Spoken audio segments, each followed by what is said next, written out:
तुमने डॉक्टर की डिग्री ली, वो डिग्री तुम्हारी यही काम करने वाली है। तुमने इंजीनियर की डिग्री ली, वो डिग्री तुम्हारी यही काम करने वाली है।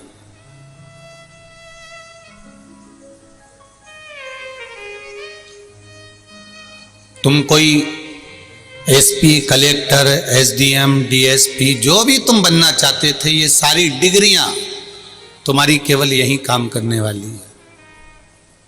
वहां वो डिग्री काम नहीं आएगी तुम्हारी, वहां पर केवल एक डिग्री काम आएगी कि जिंदगी में तुमने किसी को एक गिलास पानी पिलाया, कभी किसी को एक अन्न का दाना खिलाया, किसी के दुख में तुम खड़े हुए हो, किसी के कष्ट में तुम सामने आए हो, किसी की तकलीफ को तुमने अपनी तकलीफ मानी है, और वो भी बिना दिखावे के, बिना दिखावे के।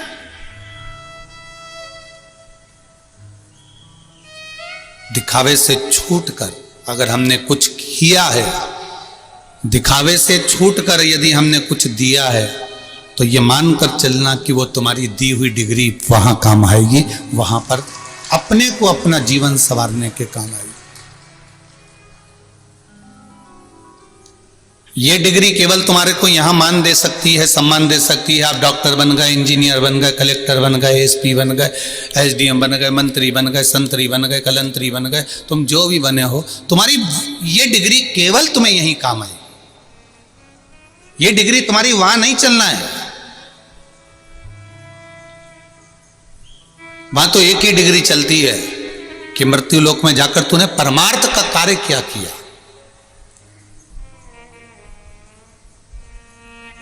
कभी प्यासे को पानी पिलाया नहीं, बाद अमृत पिलाने से क्या फायदा। कभी गिरते हुए को उठाया नहीं, बाद आंसू बहाने से क्या फायदा। अब हम एक डिग्री तो प्राप्त कर लिए कि हम इस पद पर पहुंच गए, हम इस प्रतिष्ठा पर पहुंच गए, हमने इतनी पढ़ाई कर ली, हमने इतना वैभव पा लिया, हमने इतना धन पा लिया, या हमने इतना नाम कमा लिया। ये डिग्री किसी काम की नहीं।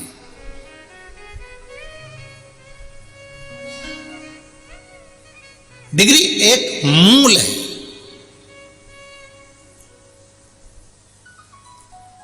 तुम गंगा नहाओ ना नहाओ, तुम तीर्थ जाओ ना जाओ, तुम किसी पवित्र नदी के तट पर पहुंचो ना पहुंचो, पर इतना याद जरूर रखना कि किसी के आंख के आंसू अगर बह रहे हों, तुम उसके करीब जरूर पहुंच जाना,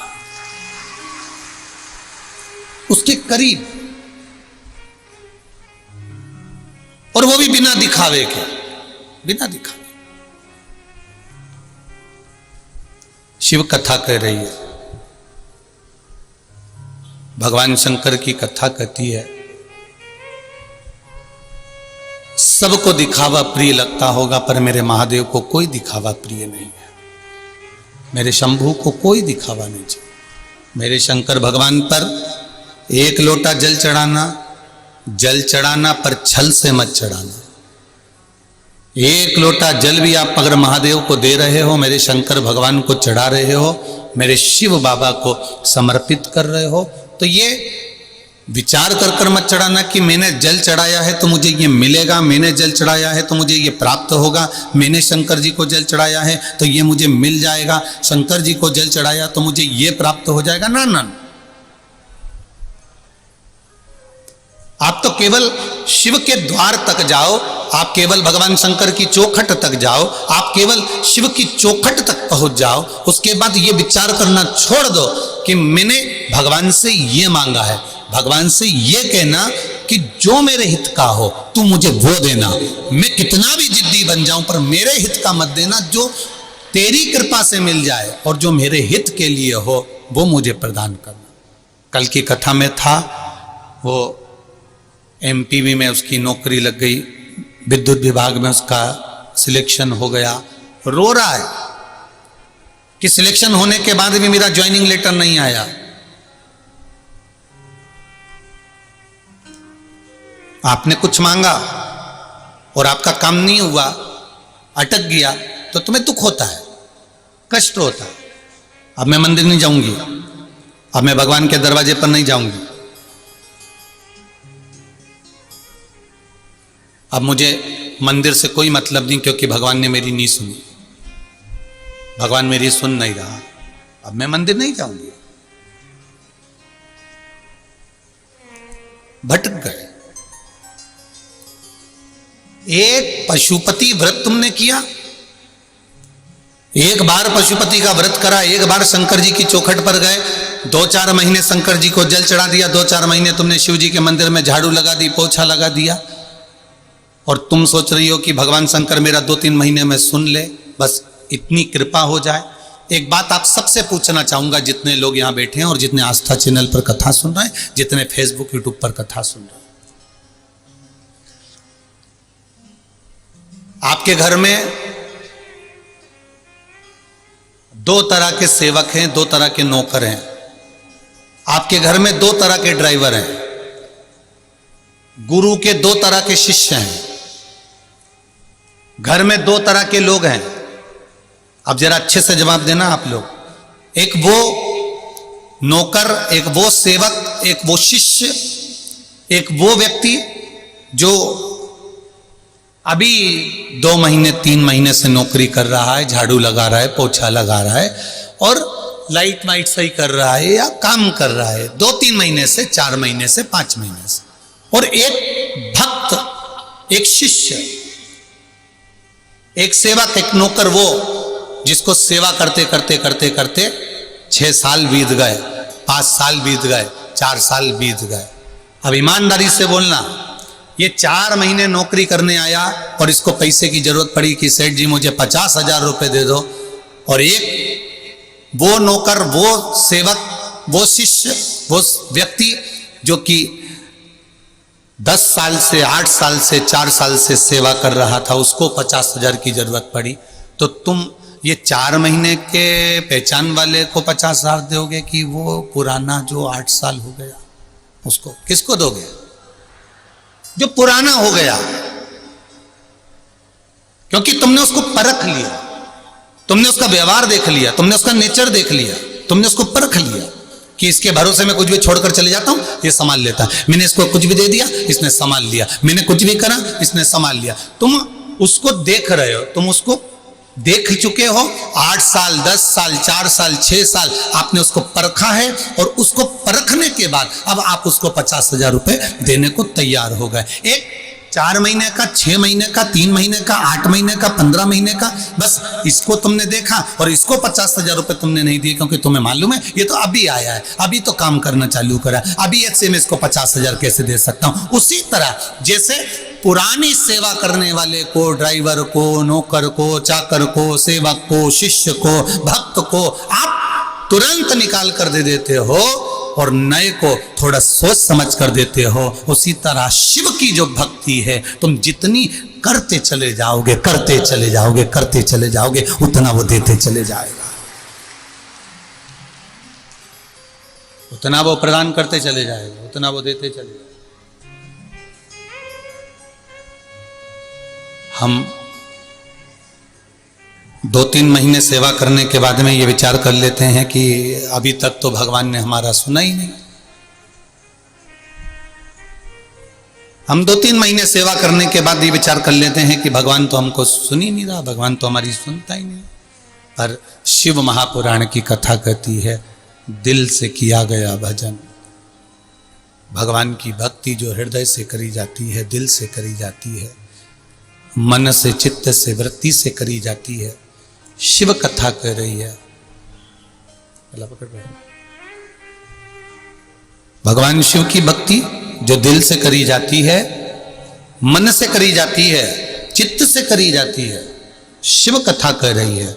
भगवान उसको दिखावे से नहीं देता, भगवान फिर उसको मन से ही देना प्रारंभ कर देता।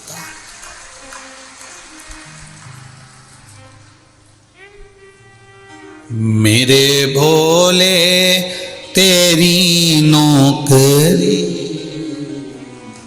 सबसे बढ़िया है, तेरे दरवाजे की चाकरी सबसे बढ़िया है, सबसे खरी। जब से तेरा गुलाम हो गया, पकड़ रहा है गला, तब से मेरा भी नाम हो गया हो। जब से तेरा गुलाम हो गया, तब से मेरा भी नाम हो गया। वरना औकात क्या थी मेरी, वरना औकात क्या थी मेरी, सबसे बढ़िया है सबसे खरी। भोले बाबा तेरी नौकरी सबसे बढ़िया है, सबसे खरी। मेरी किस्मत का जब गुल खिला, तब जा कर के ये दर मिला। मेरी किस्मत का जब गुल खिला, तब जा कर के ये दर मिला। मिल गई मुझको चौखट तेरी, मिल गई मुझको चौखट तेरी। वायलिन की आवाज कम करो। सबसे बढ़िया है सबसे खरी, भोले बाबा तेरी नौकरी सबसे बढ़िया है सबसे खरी। एक पुराना और एक नया, एक पुराना एक नया। अब नया जो 1 महीना हुआ, 15 दिन हुआ, 20 दिन हुआ, 15 दिन हुए, 3 महीना हुआ, और तुमने सोचा कि मुझे 50,000 सेठ जी दे दे, 50,000 मुझे सेठ जी दे दे, 25,000 मुझे सेठ जी दे दे, 1 लाख मुझे सेठ जी दे दें, तो ये नहीं हो सकता। जो पुराना हो गया, जिसने झाड़ू भी लगाई, पोछा भी लगाया, सेवा भी करा, आराधना भी करी, अर्चना भी करी, फिर सेवा कर कर, आराधना कर कर, अर्चना करने के बाद में जो दिया, फिर मेरे महादेव ने कम नहीं दिया, उसने छप्पर फाड़ कर दे दिया। फिर कम नहीं दिया उसने, फिर उसने दिया तो छप्पर फाड़ कर दिया। शिव कथा कह रही है, भगवान शंकर की कथा कहती है, हमारी विश्वास, हमारा भरोसा, हमारी दृढ़ता जब प्रबल होती है, तब जाकर भगवान की अविरल भक्ति हमको प्राप्त होती है, तब जाकर उसकी हमें अविरल भक्ति प्राप्त होती है। विश्वास की मूलता में, भरोसे की मूलता में, दृढ़ता में। शिव कथा कह रहे हैं, भगवान शंकर की कथा कह रही है, शिव महापुराण कह रही है, राजा अनर्त का चरित्र कह रहा है। जिस राजा अनर्त को खुद के पिता ने श्राप दे दिया था, केवल सत्य बोलने के लिए, केवल सत्य। अब विचार करिएगा जरा, कितनी विचित्र कथा है कि सत्य बोलने के लिए, सत्य बोल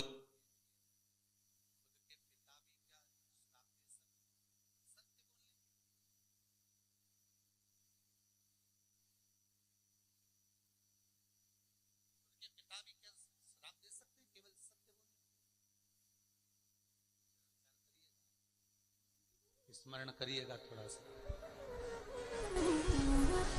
अब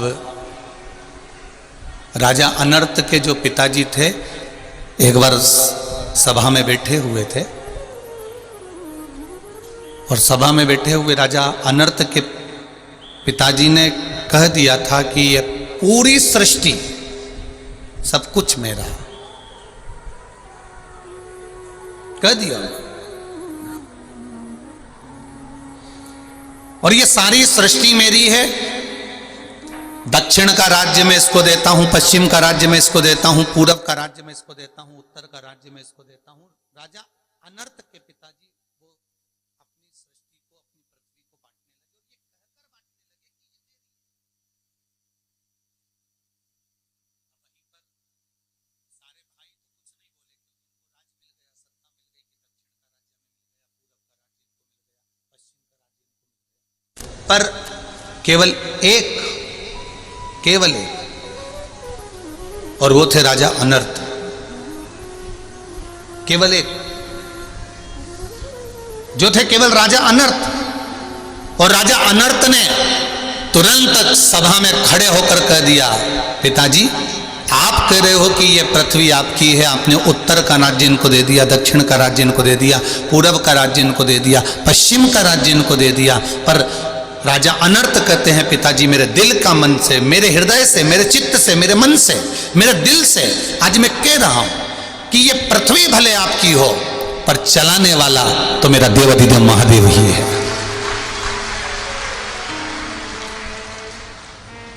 घर तुम्हारा हो सकता है, दुकान तुम्हारी हो सकती है, परिवार तुम्हारा हो सकता है, कुटुंब कबीला तुम्हारा हो सकता है, पर यह कभी मत कहना कि इस दुकान को मैं चला रहा हूं, इस घर को मैं चला रहा हूं, इस परिवार को मैं चला रहा हूं। हमेशा एक बात याद रखना, इसको चलाने वाला कोई दूसरा नहीं है, इसको चलाने वाला केवल देवाधिदेव महादेव है।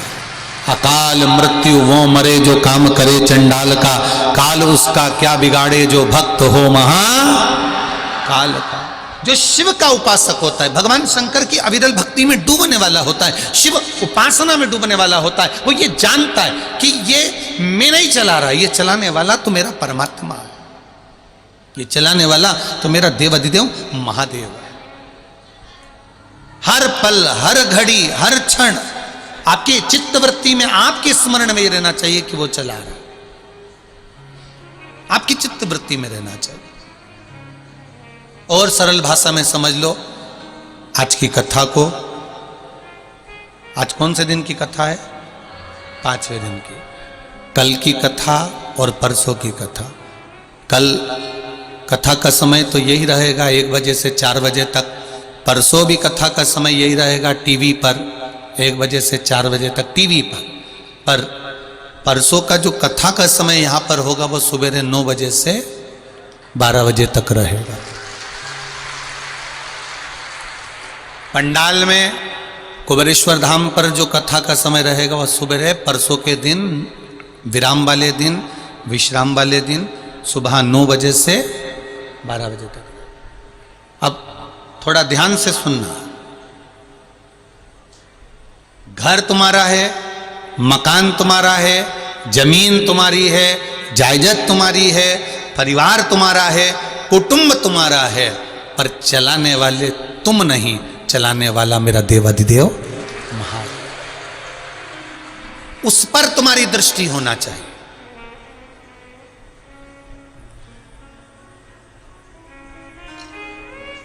बड़े ध्यान से सुनिएगा। 2 दिन की कथा और बची है। 2 दिन की कथा हो रही, निकलती चली जाएगी। आज का दिन भी पूरा हो जाएगा, कल का दिन पूरा हो जाएगा, परसों सब अपने अपने घर की ओर चले जाएंगे। फिर 28 फरवरी से इंदौर के आगे बेटमा में फिर शिव महापुराण की कथा प्रारंभ हो जाएगी। 6 मार्च तक चलती रहेगी। 6 मार्च को बेटमा में विराम हो जाएगी, फिर नोएडा में प्रारंभ हो जाएगी। ऐसा कथाओं का क्रम 2025 तक ऐसा ही चलते जाना चल रहा। कहीं योग संजोग है आपका और हमारा, बाबा देवाधिदेव महादेव की इस कंकर शंकर की भूमि पर मिलने का, तो बाबा ने यहाँ पर आपको और हमको मिला दिया। ये उसकी कृपा।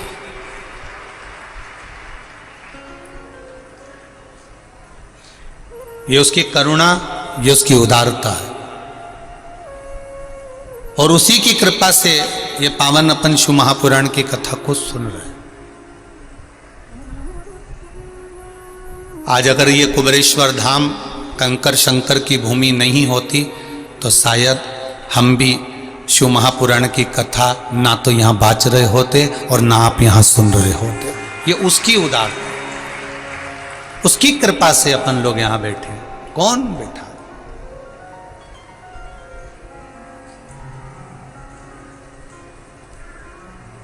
घर तुम्हारा, मकान तुम्हारा, जमीन तुम्हारी, जायदाद तुम्हारी, सब कुछ तुम्हारा है। तुम्हारे नाम है, तुम्हारे सिग्नेचर है, तुम्हारा खसरा है, तुम्हारा खाता है, तुम्हारी खतौनी है, तुम्हारी बई है, सब कुछ तुम्हारा है।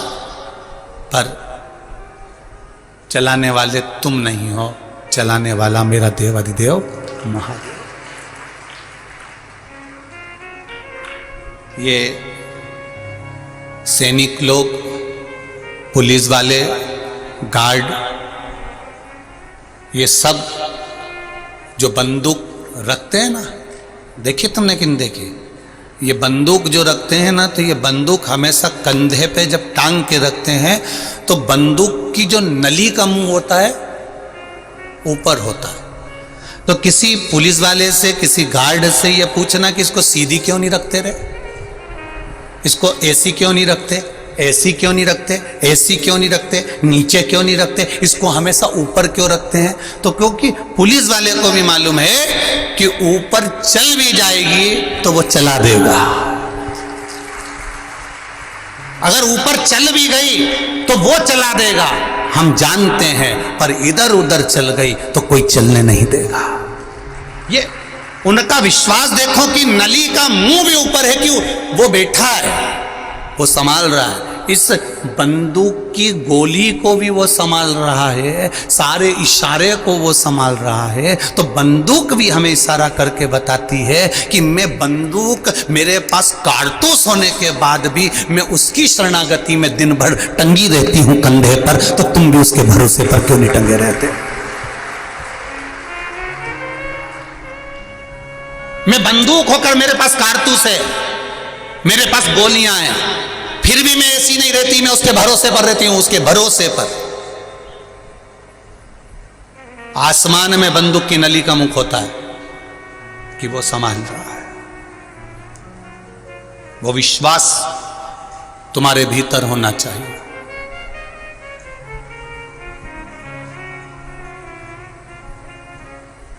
पर हम बहुत घूम कर जाना चाहते हैं, बहुत घूम कर। एक नई नवेली बहू आ गई, बहुत पढ़ी लिखी थी, सास ने इतनी पढ़ाई नहीं करी थी। तो सास ने बहू से कहा, बेटा मुझे हिंदी में तुम समझाओगी कि तुमने कौन सी पढ़ाई करी है?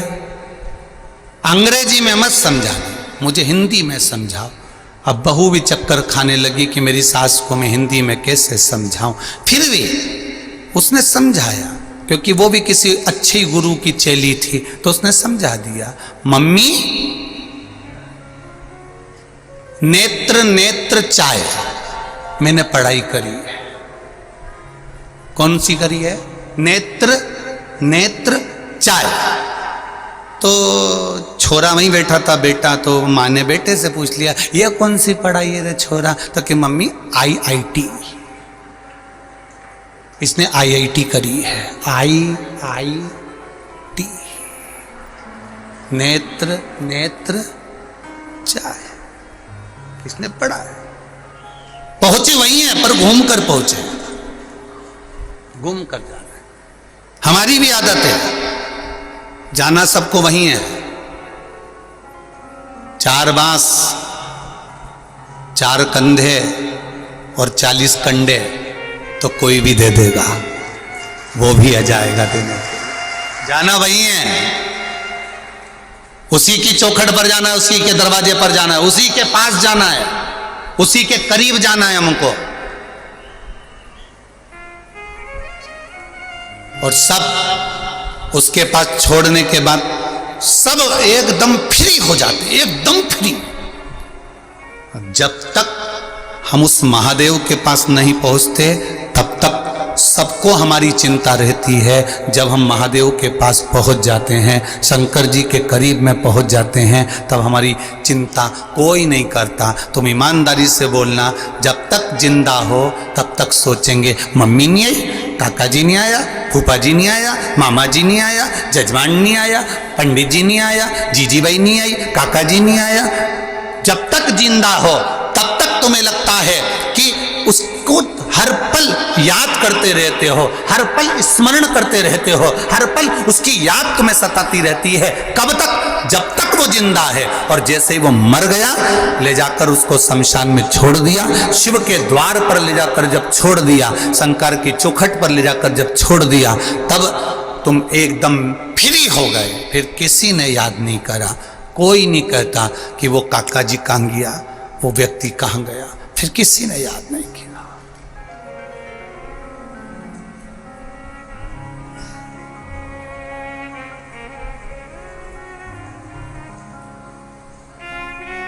एक बच्चे की, एक व्यक्ति की सही समाधि, सही साधना कहां लगती है? तो कहा मां की गोद में लगती है। बच्चा सब दूर खेलता है, पर मां की गोद में आकर जैसे बैठता है, बच्चे की धीरे धीरे आंख लगने लगती है। उसी तरह तुम पूरी दुनिया में खेलते रहो। ये इतना बड़ा मेला ठेला लगा है, यहाँ से गुड़बेला तक चले गए, नापली तक चले गए, चितावलिया तक चले गए, सीहोर तक चले गए, सब दूर दिन भर घूम रहे हो। और घूमने के बाद जैसे ही तुम तैयारी कर बैठे थे कि मुझे शिव महापुराण की कथा सुनना है, 1 बजे से 4 बजे तक कथा सुनना है, 1 बजे से 4 बजे तक कथा सुनना है, बस तुम कथा में जाकर बैठे। अभी तुम घूम रहे थे, अभी तुम फिर रहे थे, अभी तुम खा रहे थे, अभी तुम पी रहे थे, बड़े एंजॉय कर रहे थे। और जैसे ही कथा चालू होने का 1 बजे का समय हुआ, उसके ठीक 20 मिनट पहले तुमको ऐसा लगने लगा कि मुझे नींद की झपकी आ रही है। 1 बजेंगे उसके 20 मिनट पहले। प्रैक्टिकल करके देखना, हुआ किसी की संग की नहीं हुआ? हुआ ना? 1 बजने के 20 मिनट पहले, 25 मिनट पहले, आधा घंटा पहले तुमको ऐसा महसूस होगा। थोड़ा और बेग से कई ने तो निकाल भी ली होती है।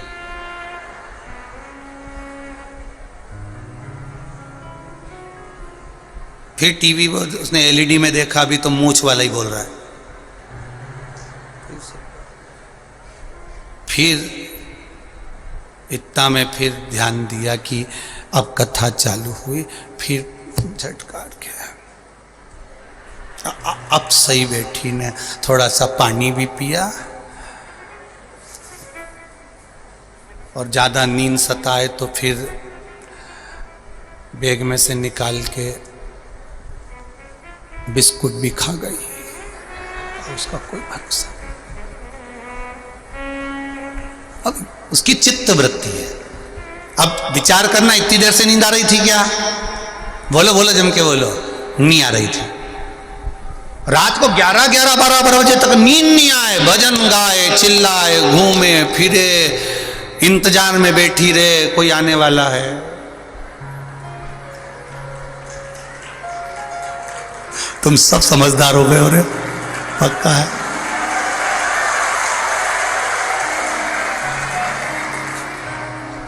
अब बोलना मत, ही चुप रहो, बस शांति रखो। तुम बहुत समझदार हो गए साहब। ऐसी गोला बना के बैठती है, तू उधर से देखना, तू उधर से देखना, तू उधर से देखना, तू इधर से देखना, और भजन गाती रहेगी। तेरे डमरू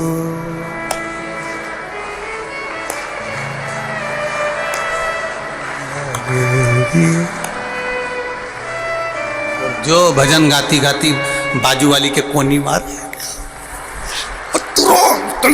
एकदम। अब वॉल्यूम भी तेज हो गया, तेज।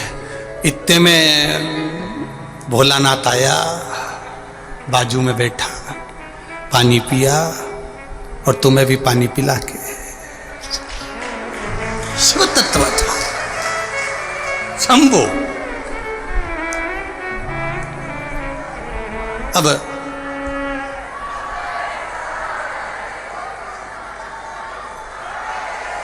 सही है, सही है, सही है। तुम बिगड़े हुओं का तो बाबा ही एक सहारा है, पक्का है, तो निश्चित है। हो बोल बम का नारा है,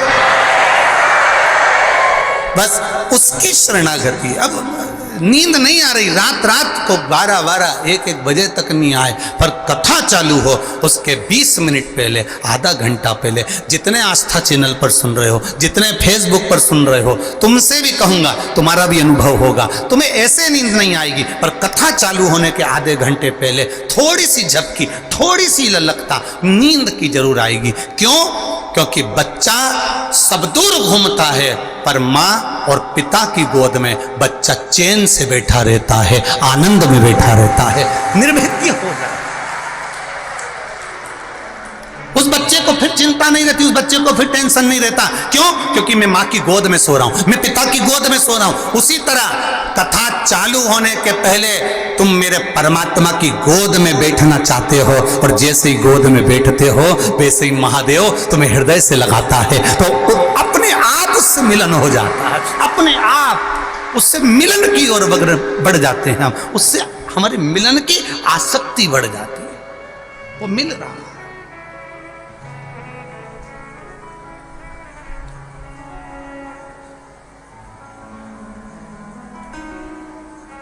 मिलन की आसक्ति बढ़ती है। महाराज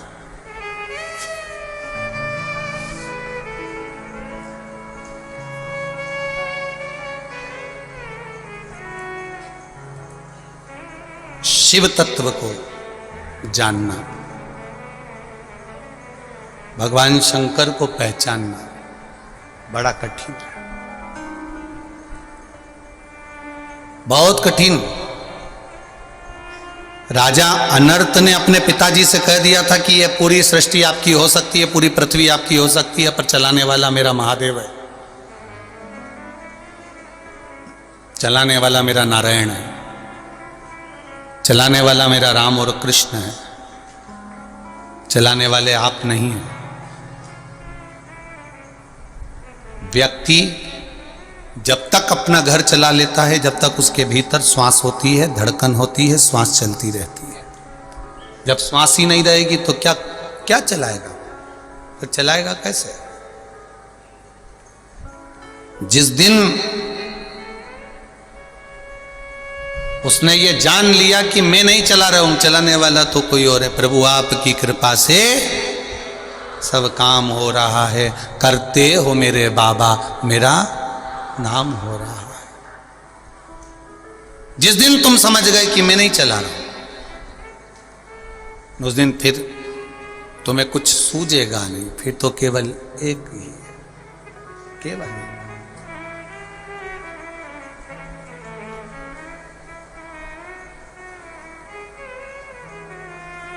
महाराज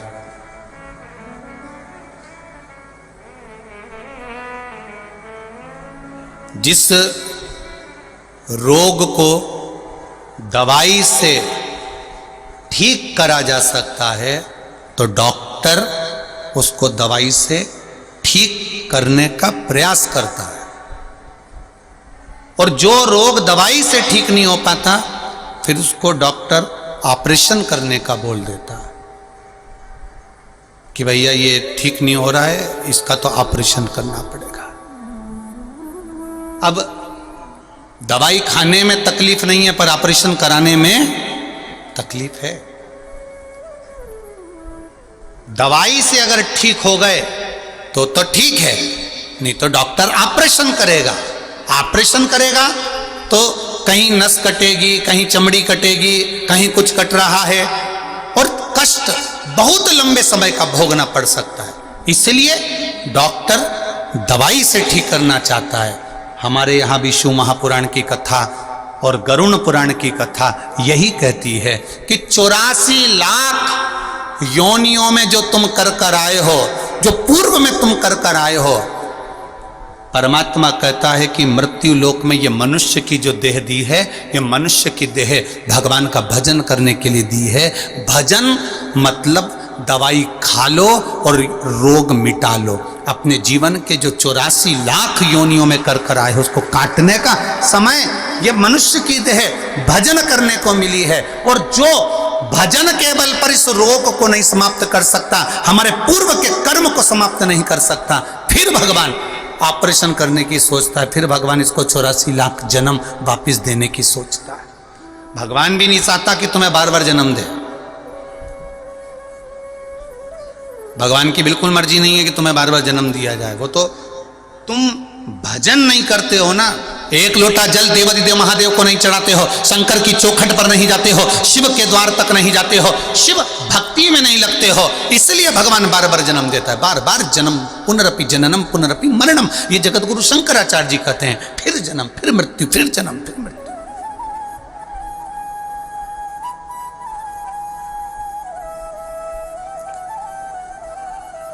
पर भगवान से कह देना, प्रभु मेरे को अब जन्म मत देना, बहुत मुश्किल है। हम तेरी दुनिया में आकर खो गए,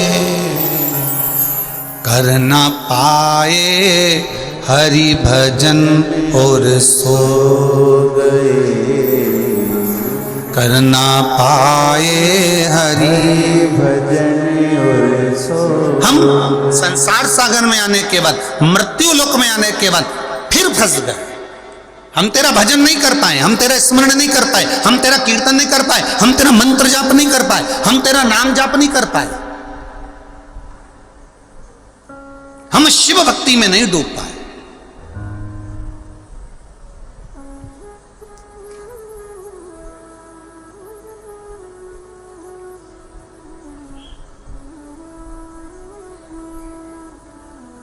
महाराज कहने वाला कुछ भी, एक पत्र बड़ा सुंदर किसी ने भेजा है। उस पत्र में उत्तर प्रदेश का पत्र है, जिन्हें लिखा होगा उनके स्मरण में होगा कि मेरा नाती बार बार गलती की क्षमा मांगने के लिए, बार बार क्षमा मांगने के लिए वो देवादिदेव महादेव से प्रार्थना करने के लिए, देवादिदेव महादेव से प्रार्थना करने के लिए शिव मंदिर तक जाता है। उस पत्र में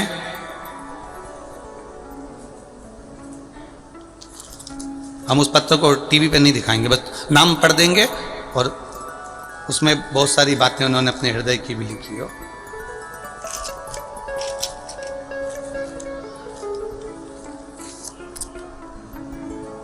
नाम वगैरह दिखा दो भले टीवी पर। राम प्रकाश कौशिक, ग्राम सिमरधरी, इंगलास, अलीगढ़, उत्तर प्रदेश से। कहीं बैठे हो तो हाथ हिला सकते हैं। आप ही हैं, दोनों हाथ हिला दो एक बार। श्री शिवाय नमस्तुभ्यम। राम प्रकाश कौशिक, ग्राम सिमरधरी, इंगलास, अलीगढ़, उत्तर प्रदेश से मेरा मोबाइल नंबर ये है। मैं बाबा का क्या गुणगान करूं गुरुदेव। 2021 से बाबा की कथा सुन रहे हैं। कथा सुनने हरिद्वार गए थे। मैं सुबह हर रोज घूमने जाता हूं, रास्ते में शिव मंदिर पड़ता है। खड़े होकर बाबा से प्रार्थना करता हूं, बाबा एक गलती जो मेरे नाती ने करी, उस गलती को आप भी क्षमा करना।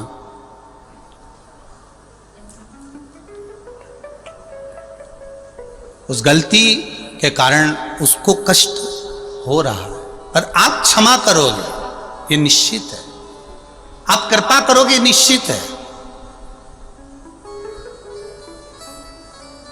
उन्होंने बार बार इस लाइन पर लाइन खींची गई है कि मेरे उसकी गलती को क्षमा करना। उसने गलती कर दी, पर अब कष्ट भी तो, परेशानी भी तो उसी को है।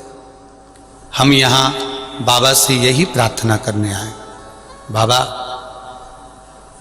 जीव निंदा कर देता है, जीव शिव की निंदा कर देता है, जीव शिव महापुराण की निंदा कर देता है, जीव शंकर की कथा की निंदा कर देता है, जीव देवाधिदेव महादेव की निंदा कर देता है, मंदिर देवालय की निंदा कर देता है।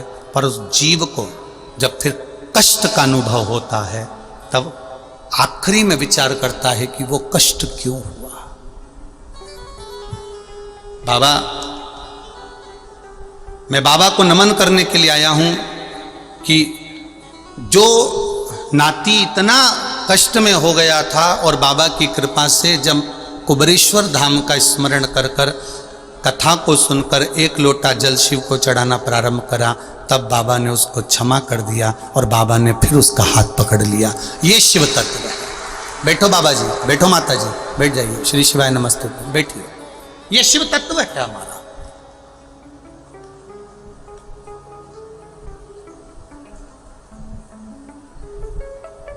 कहने वाला कह देता है, बड़ी मस्ती में कह देता है साहब, बड़ी मस्ती में, बड़ी अलमस्ती में लोग कहकर चले जाते। पर रोज प्रतिदिन आरती के बाद हम आपसे एक बात जरूर कहते हैं, सुनिए ना। आरती के बाद क्या कहते हैं कि जितना समय कंकर संकर की भूमि पर रहना, उतना समय आप भजन करना, मंत्र जपना, नाम जपना, स्मरण करना, क्योंकि बाबा ने ना जाने क्यों आपको पकड़कर यहां बुलाया है, ये वही जान सकता है। आरती के बाद हम प्रतिदिन आपसे कहते हैं कि कोई व्यर्थ बात में ना पढ़कर भजन करना। आग लगे बस्ती में अपन रहो मस्ती में। भजन करना जितना कर सकते हो करो, जितना स्मरण कर सकते हो करो। बहुत दुखी थे कुछ लोग, क्योंकि जैसे जैसे भजन करने वाले आते हैं, धर्मात्मा आते हैं, संकीर्तन करने वाले आते हैं, कीर्तन करने वाले आते हैं, वैसे वैसे चोटे भी बहुत सारे आते हैं। पर आपको पहले भी कथा में कहा, ये चोटे, ये चोर हर कथा में चले जाते हैं, क्योंकि कथा का अनाउंसमेंट तो यहीं से होता है कि कथा वहां होगी, तो ढूंढते ढूंढते चोर हम तो पहुंच जाते हैं। उनको मालूम है भीड़ आती है।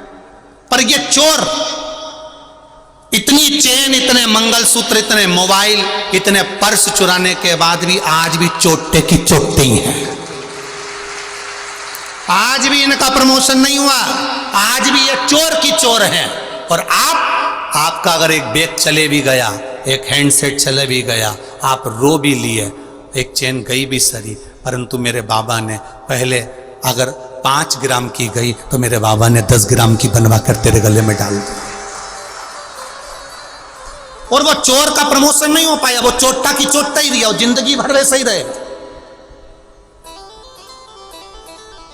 कई लोग कह रहे थे गुरुजी, वो बाहर प्रशासन द्वारा पुलिस के जो गार्ड लगे हुए हैं पूछताछ कार्यालय में, वो बहुत अनाउंस करते रहते हैं कि साहब उनका ये बैग खो गया। आज भी कोई अनाउंस हो रहा था कि भैया तुम ले जाओ सामान, पर बैग में कागज हो वो कम से कम दे जाओ। एक कोई की आंख में आंसू थे कि सब ले गया, कुछ ना बचा।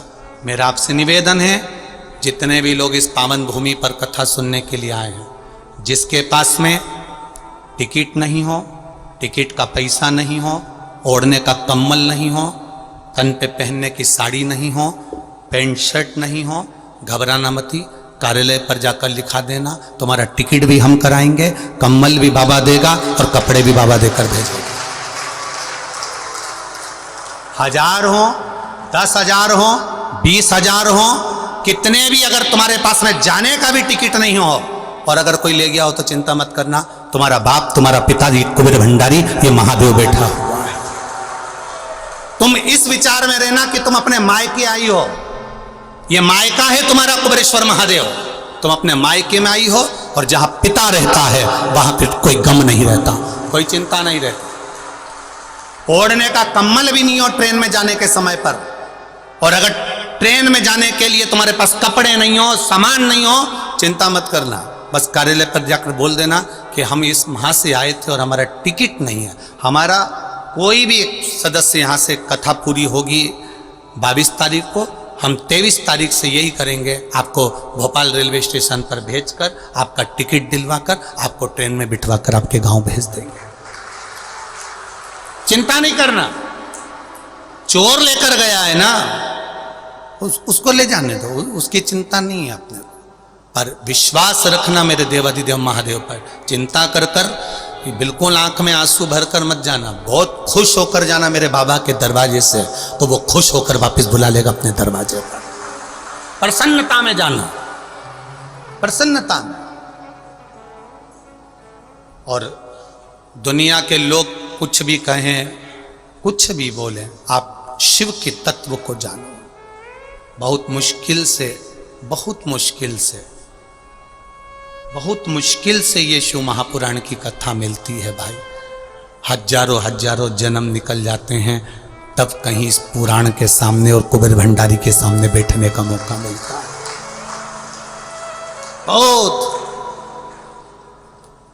नामदेव जी चले गए तब समझ में आया कि ये संत नामदेव जी हैं। रामकृष्ण परमहंस चले गए जब समझ में आया ये रामकृष्ण परमहंस है। चैतन्य महाप्रभु जी चले गए तब समझ में आया कि ये चैतन्य महाप्रभु हैं। मीराबाई चली गई तब समझ में आया कि ये मीराबाई है। कर्माबाई चली गई तब समझ में आया कि ये कर्माबाई है। जब तक थे तब तक दुनिया के लोग उनको भजन तक सही से नहीं करने देते थे। आप भी चिंता मत करना, भक्ति में इतने डूब के रहना कि तुम्हारे जाने के बाद भी लोग कहें कि शिव की भक्ति वो करते थे। स्मरण नहीं, भक्ति मत छोड़ना, भजन मत छोड़ना, स्मरण मत छोड़ना और अपना कर्म मत छोड़ना। कर्म करते हो, कर्म करो।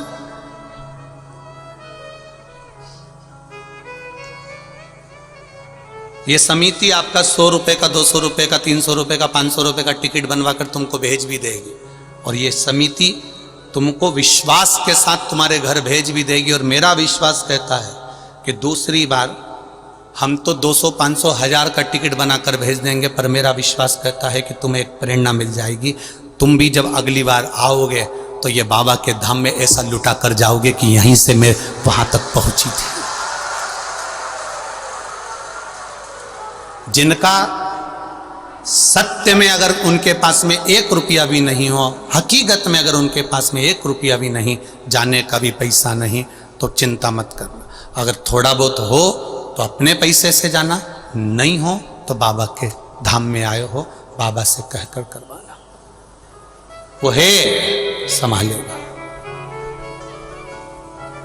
कोई कहे हमारा बैग में हमारे 2 जोड़ कपड़े, एक परिवार पूरा की पूरा आया, पूरा परिवार आया और बूढ़ी माँ को यहाँ छोड़कर चले गए।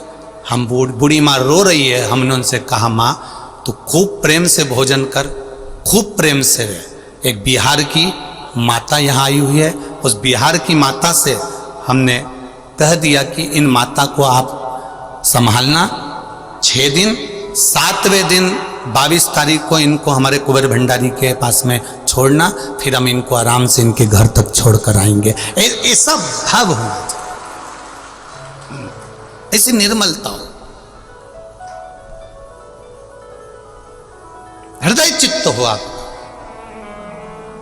हमारे बीच में संजय भैया शुक्ला और विशाल भैया पटेल जी आए हुए हैं। संजय भैया के यहाँ की भी कथा, इंदौर का इतिहास रची, बहुत सुंदर कथा हुई। एक बार जोरदार ताली बजाकर स्वागत करें। और 28 फरवरी से जो बेटमा में कथा है वो विशाल भैया की कथा है। ये भी आपको निमंत्रण देने आए हैं। विशाल भैया एक बार हाथ जोड़ के निमंत्रण दे दो। ये भी आपको निमंत्रण देने आए हैं कि बेटमा की पावन धरा पर आकर आप यीशु महापुराण की कथा 28 फरवरी से श्रवण करें, 6 मार्च तक। भगवान शिव की भक्ति को धारण करें, अविरल भक्ति।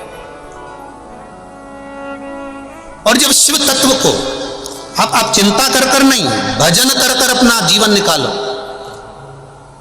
चिंता में बिल्कुल जीवन मत निकालना। 7 दिन के लिए आए हो, इतने प्रसन्न होकर जीना, इतने प्रसन्न होकर जीना कि यहां से जाने के बाद भी कोई तुमसे कहे कहां गई थी, तो कह देना कुबेर भंडारी के दरवाजे, उसकी कंकर शंकर में सोने के लिए गई। ऐश आराम की जिंदगी सोने के लिए नहीं। ऐश आराम में रहना होता तो मैं अपने घर से ही नहीं निकलती, मैं उसके चरणों में सोने के लिए गई थी, उसके चरणों में भजन करने के लिए गई थी। वो मेरा महादेव मेरे पास में है। लोग पूछेंगे वहां तो रुद्राक्ष लेने गई थी तो मिला? अरे पूछो ही मती रे, फिर हंस दिए तुम लोग। पूछो ही मती, भंडारी है वो, कब आधी रात को आता है पता ही नहीं चल पाता है, भंडारी है वो।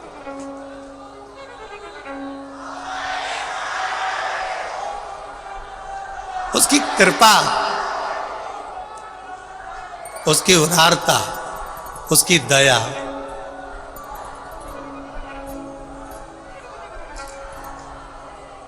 ओ डमरू वाले, ओ काशी वाले, ओ डमरू वाले, ओ काशी वाले, दिल मेरा रखना तेरे हवाले, ओ दिल मेरा रखना तेरे हवाले। ओ काशी वाले, ओ डमरू वाले, ओ काशी वाले, ओ डमरू वाले, ओ काशी वाले, ओ डमरू वाले, ओ काशी वाले, ओ डमरू वाले, ओ दिल मेरा रखना तेरे हवाले,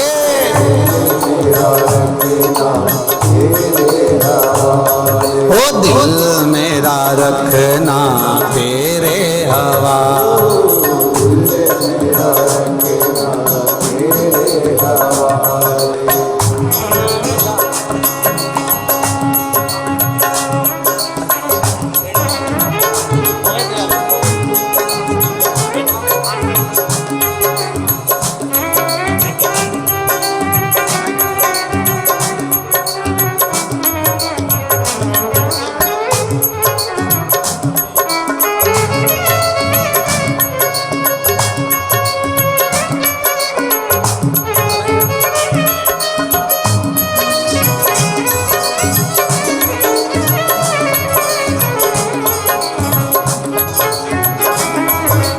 शंभो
चाह नहीं होती है। जिससे प्रेम करो उससे चाउमीन खाने की चाह नहीं होती है। जिससे प्रेम करो उससे पानी पूरी खाने की चाह नहीं होती है।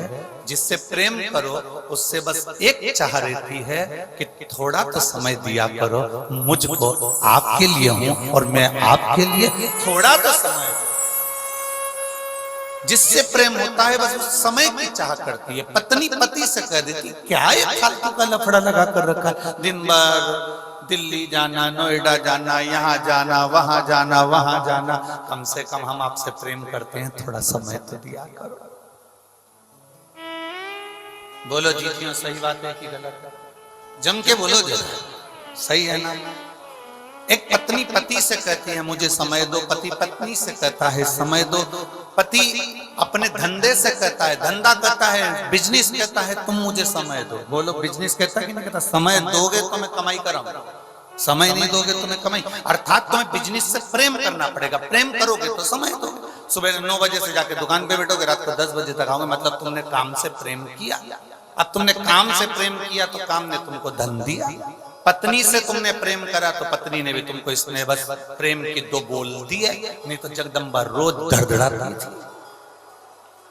प्रेम जो तुमने दिया, प्रेम तुमने अगर प्रदान किया है, प्रेम में सबसे कीमती है, प्रेम की सबसे बड़ी कीमत है, प्रेम की सबसे बड़ी कीमती दौलत है उसका समय। और जिससे प्रेम होता है ना उसके पास तुम 4 घंटे भी बैठ जाओ ना, समय कम ही पड़ जाता है। प्रेम की कीमत ही सबसे बड़ा समय।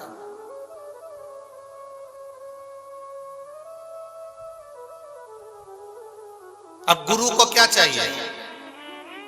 चांदी के खड़ा ला कर दो, गुरु कभी कहता है? जम के बोलो जरा। गुरु कभी कहेगा कि मुझे गाड़ी ला कर दो, गुरु कभी कहेगा कि मुझे बंगला बना कर दो, गुरु कभी कहेगा कि तुम मुझे ये ला कर दो। गुरु केवल एक बात कहता है कि मैं हूं, तब तक थोड़ा समय दे दिया कर। समय देगा तो एक दिन वो समय तुझे भी कुछ ना कुछ जरूर देकर जाएगा ही। गुरु को क्या चाहिए? समय। पत्नी को क्या चाहिए? समय। पति को क्या चाहिए? समय। व्यापारी को क्या चाहिए? समय। क्योंकि जिससे हम प्रेम करें उससे हमें समय की अनुकूलता, समय प्रबलता में चाहिए। अब यहां तक तो बात समझ में आ गई कि आपको समय की कीमत समझ में आना चाहिए, पर आगे तुम्हारे स्मरण में आना चाहिए कि वही समय जो तुम, एक पत्नी पति से समय मांगती है, पति पत्नी से समय मांगता है, डॉक्टर भी मरीज के लिए, मरीज के घर वालों से समय मांगता है। थोड़ा मुझे देना पड़ेगा 4-6 दिन, तो मैं प्रयास पूरा करूंगा इसको ठीक करना। समय दोगे तो ना। अब आखिरी में डॉक्टर जब पूरा काम कर लेता है तब डॉक्टर भी कहता है अब मेरे पास की घड़ी ठीक नहीं चल रही है, अब उससे समय मांगो, अब वो समय देगा, वो समय।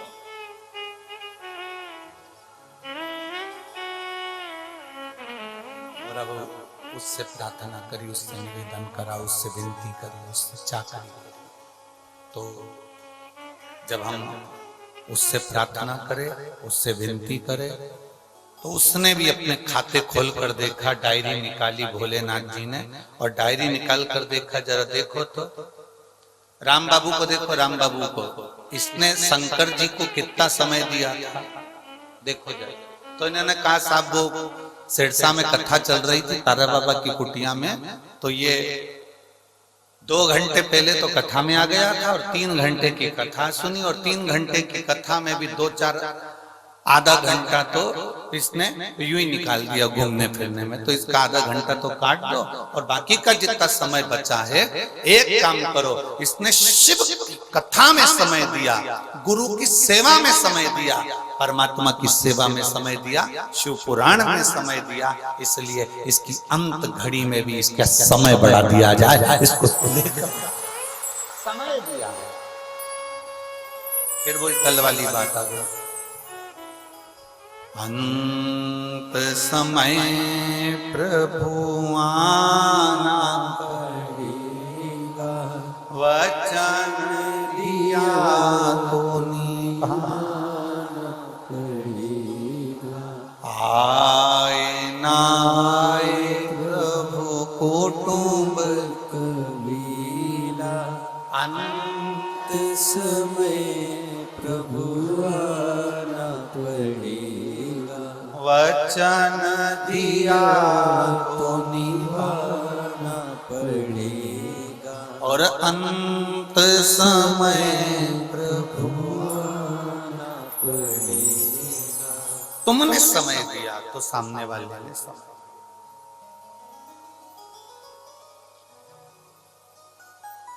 अब तुम्हारे पास समय ही नहीं है।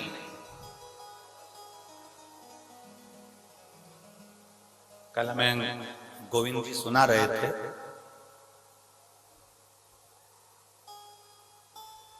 गोविंद जी सुनाते बहुत अच्छा।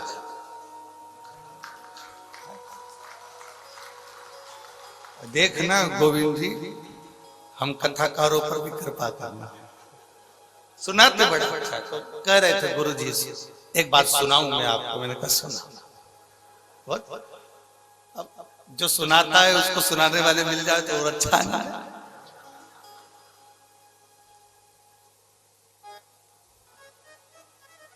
कल किसी एक भक्त का मैसेज भी आया, उसने कहा गुरु जी हरियाणा में सब दमदार लोग रहते हैं।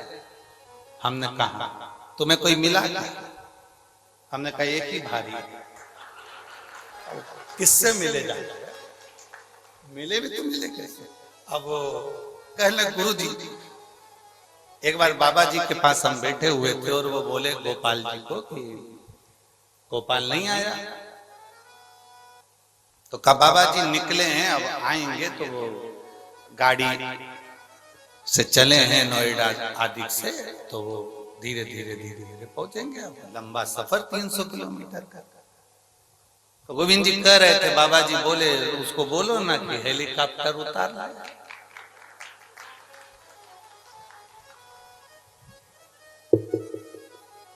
ये गुरु के शब्द नहीं है, गुरु का जो तप है, गुरु की जो साधना है, गुरु ने जिसको भजा है वो महादेव के शब्द गुरु की वाणी से निकलता है।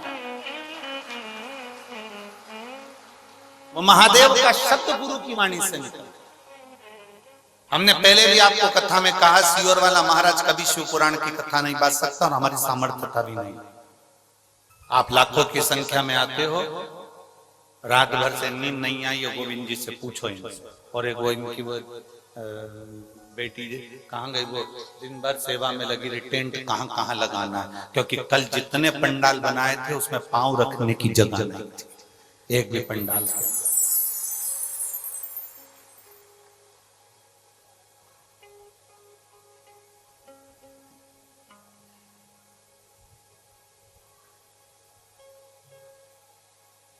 अब 2024 की कथा है, 24 कैरेट सोने की कथा है, सहज नहीं है।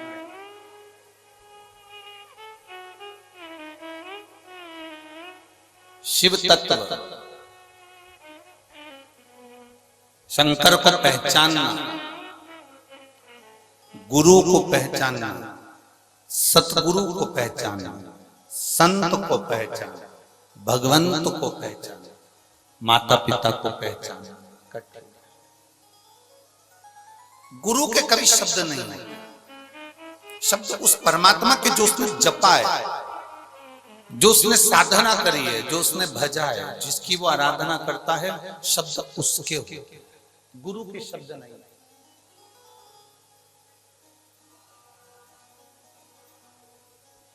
गुरु कोई वाणी नहीं बोलता, गुरु के शब्दों में परमात्मा के शब्द जुड़े हुए।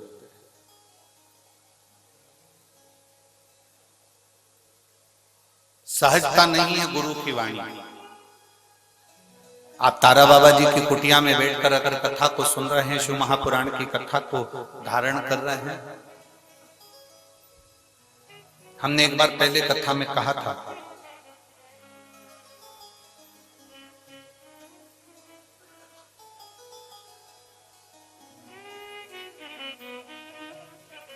गाय जंगल में चरती है,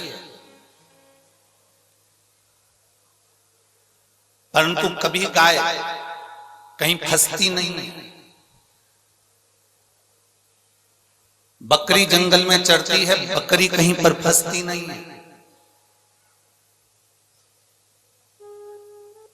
कारण गाय को चराने वाला पीछे चल रहा होता है, उसके हाथ में डंडा होता है और वो किसान वो गाय चरा रहा होता है, ग्वाला गाय चरा रहा होता है। गाय को मालूम है मेरा कोई मालिक है,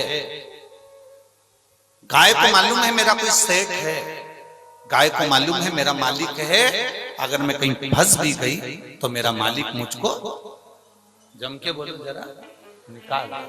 बकरी को मालूम है कि मेरा मालिक पीछे चल रहा है, अगर मैं कहीं फंस गई तो मुझे मेरा मालिक निकाल देगा।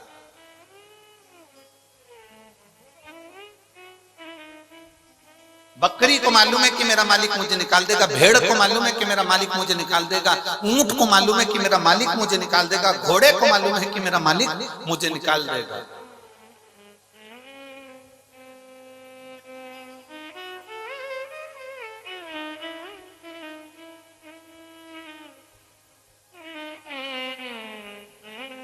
चिड़िया को भी मालूम है कि मुझे कोई ना कोई बाहर निकाल देगा, क्योंकि उसको एक अंदाजा है कि मेरा मालिक मेरे पीछे चल रहा है। गाय चराने वाला, बकरी चराने वाला, भेड़ चराने वाला, ऊंट चराने वाला पीछे चल रहा है। उसको मालूम है ये मैं अगर फंस गया कीचड़ में, अगर मैं कहीं फंस गया, उलझ गया तो मुझे कोई ना कोई निकाल, मुझे कोई ना कोई निकालेगा, ये पक्का। मेरा मालिक मुझे निकालेगा, ये पक्का। जब गाय ये विचार कर कर चलती है कि मैं फंसूंगी तो मेरा मालिक मुझे निकाल देगा, बस वही अंदाजा, वही सोच, वही वृत्ति, वही मन तुम्हारा होना चाहिए। तुम जब जब उलझो तब तक तुम दूसरों को मत पुकारना, तुम्हें ये अंदाजा होना चाहिए कि मेरा मालिक मेरे साथ चल रहा है, मुझे निकाला। मेरा गुरु मेरे साथ है, मेरा शिव मेरे साथ है, मेरा शंकर मेरे साथ है, मेरा ओघड़ी मेरे साथ है, मेरा शंभू मेरे साथ। और जब शिव हमारे साथ में है, हमारा शंभू जब हमारे साथ में है, तो फिर क्या सोच, क्या विचार।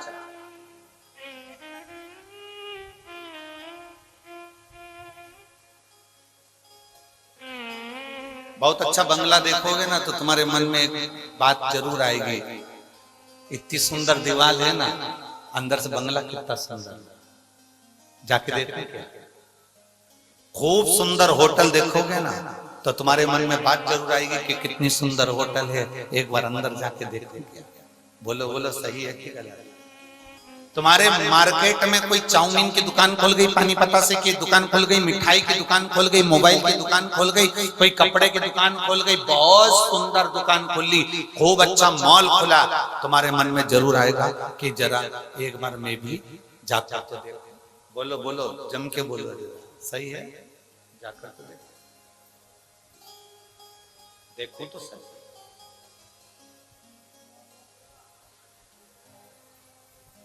सुंदर कपड़े की दुकान तुम्हारे मन में आया कि मैं जाकर देखूं।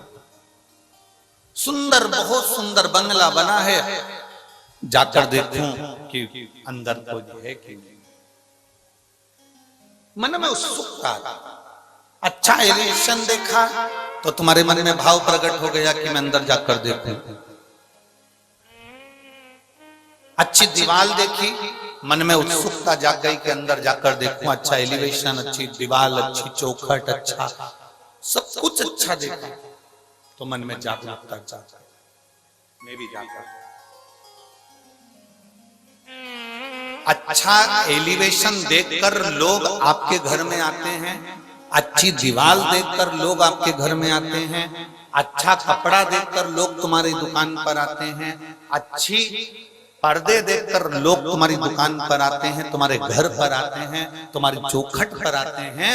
जैसे अच्छी एलिवेशन, अच्छी दुकान, अच्छा कपड़ा, अच्छा मोबाइल, अच्छा किराना देखकर दुनिया के लोग आपकी दुकान में और आपके घर में आते हैं, उसी तरह मेरा महादेव तुम्हारा घर अच्छा देखकर नहीं, तुम्हारा कपड़ा अच्छा देखकर नहीं, मेरा महादेव तुम्हारा दिल अच्छा देखकर तुम्हारे घर में प्रवेश कर। मेरा महादेव कभी भी ये देखकर नहीं आया कि तुम्हारा मकान कितना बड़ा है, मेरा महादेव ये देखकर नहीं आया कि तुम्हारा घर कितना बड़ा है, मेरा महादेव ये देखकर नहीं आया कि तुम्हारे पास में संपदा कितनी है, मेरा महादेव केवल ये देखकर आया कि तुम्हारी चित्त वृत्ति में शिव की भक्ति कितनी है।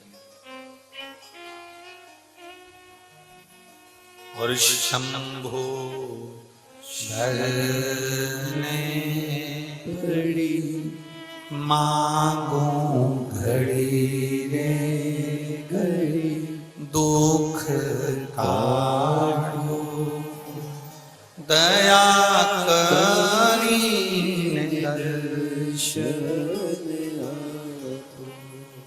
शंभो शरणे पड़ी मांगो घड़ी रे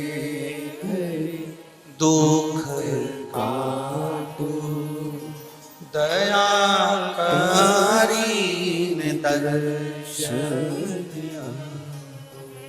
शिव कभी नहीं देखा कि तुम्हारे संपदा कितनी, दौलत कितनी, धन कितनी, वैभव कितना, सत्ता कितनी, गाड़ी कितनी। शंकर भगवान ने तो केवल एक चीज देखी है कि तेरा दिल कितना बड़ा है, तेरा मन, तेरी चित्तवृत्ति, तेरा व्यवहार कितना उच्च है।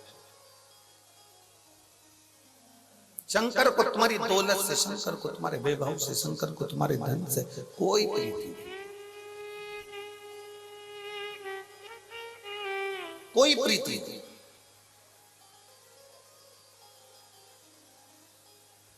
कल गोविंद जी बता रहे थे कि गुरुजी हम तारा बाबा जी से कहते थे कि आपकी झोपड़ी छोटी सी है, इसको बड़ा कर दें। तो बाबा जी कहते थे मुझे क्या करना बड़े महल में रहकर, मेरी झोपड़ी ही अच्छी है। बाबा जी हम कुछ अच्छा बना दें आप, मुझे क्या करना, मुझे तो सब कुछ नहीं बनवाना, मेरा जैसा है वैसा।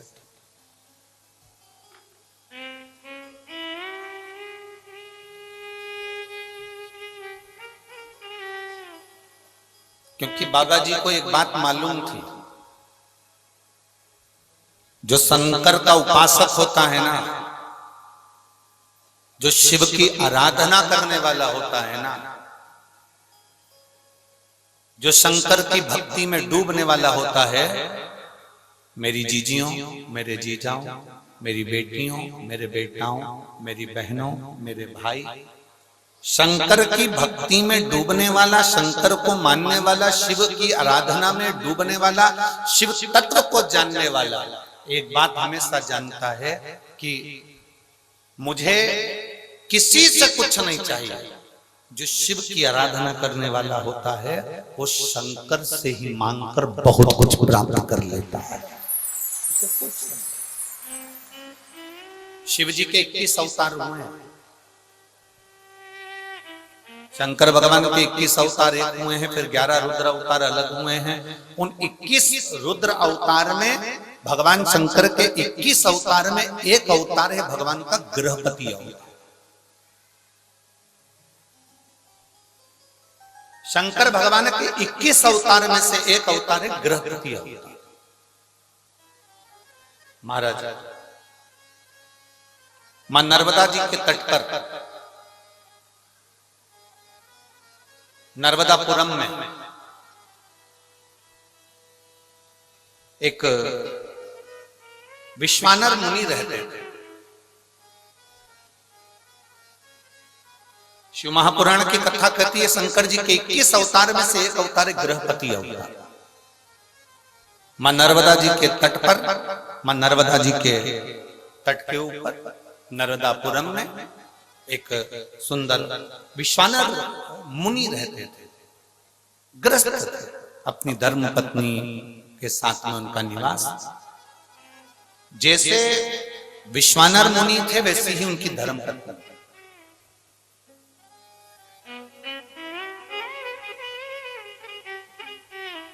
बहुत कम घर होते हैं जिन घरों में अगर पति धर्मात्मा है तो पत्नी धर्मात्मा हो, पत्नी धर्मात्मा हो तो पति धर्मात्मा हो। बहुत कम, सोचे जाओ तो नहीं होता। हमने अभी अभी यहाँ भटिंडा की कथा में एक बात कही थी, पंजाब में भटिंडा में कथा में करने आए थे, तब हमने बोला था अमिताभ का बेटा अमिताभ जैसा नहीं होता। हुआ क्या? जम के बोलो, सचिन तेंदुलकर का बेटा सचिन तेंदुलकर जैसा नहीं हो सकता। हुआ क्या? जम के बोलो जरा, नहीं।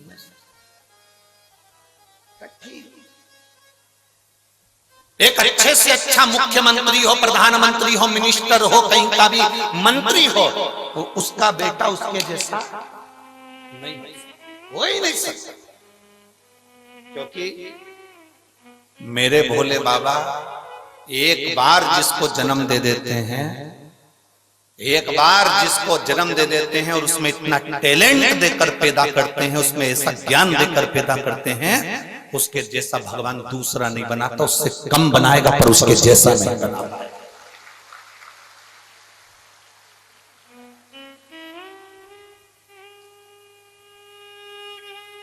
अमिताभ के पास में, अमिताभ बच्चन जी के पास में जो टैलेंट होगा उनके बच्चे के पास में नहीं हो पाएगा। सचिन तेंदुलकर के पास में जो टैलेंट होगा वो उनके बच्चे के पास में नहीं हो पाएगा।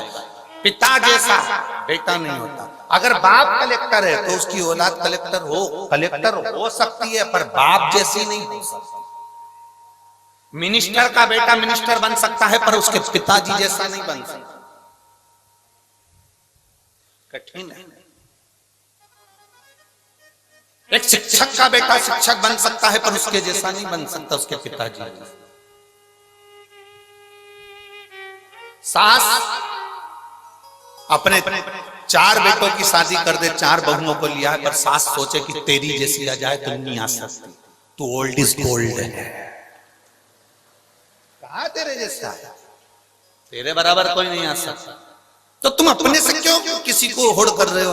मेरी बहू मेरे जैसी आना चाहिए, मेरी बहू जितना मैं काम करूं वैसी आना चाहिए, मैं जितनी सुबह से उठती हूँ मेरी बहू उतनी उठने वाली आना चाहिए। अरे माँ, अमिताभ का छोरा अमिताभ जैसा नहीं बना, सचिन का छोरा सचिन जैसा नहीं बना, तो तेरी बहू तेरे जैसी कैसी बन सकती है? तुझे तो भगवान ने खुद आनंद में बनाया है। कहाँ सोच कर बैठे, क्या विचार लेकर बैठे? मेरी बहू मेरे जैसी होना चाहिए। मैं 4 घंटे काम करूं तो मेरी बहू भी 4 घंटे काम करे, मैं 10 घंटे काम करूं तो मेरी बहू भी 10 घंटे काम करे। नहीं हो सकता, कभी नहीं हो सकता। इसलिए जो नहीं हो सकता उसको छोड़ो और लड़ना बंद करो।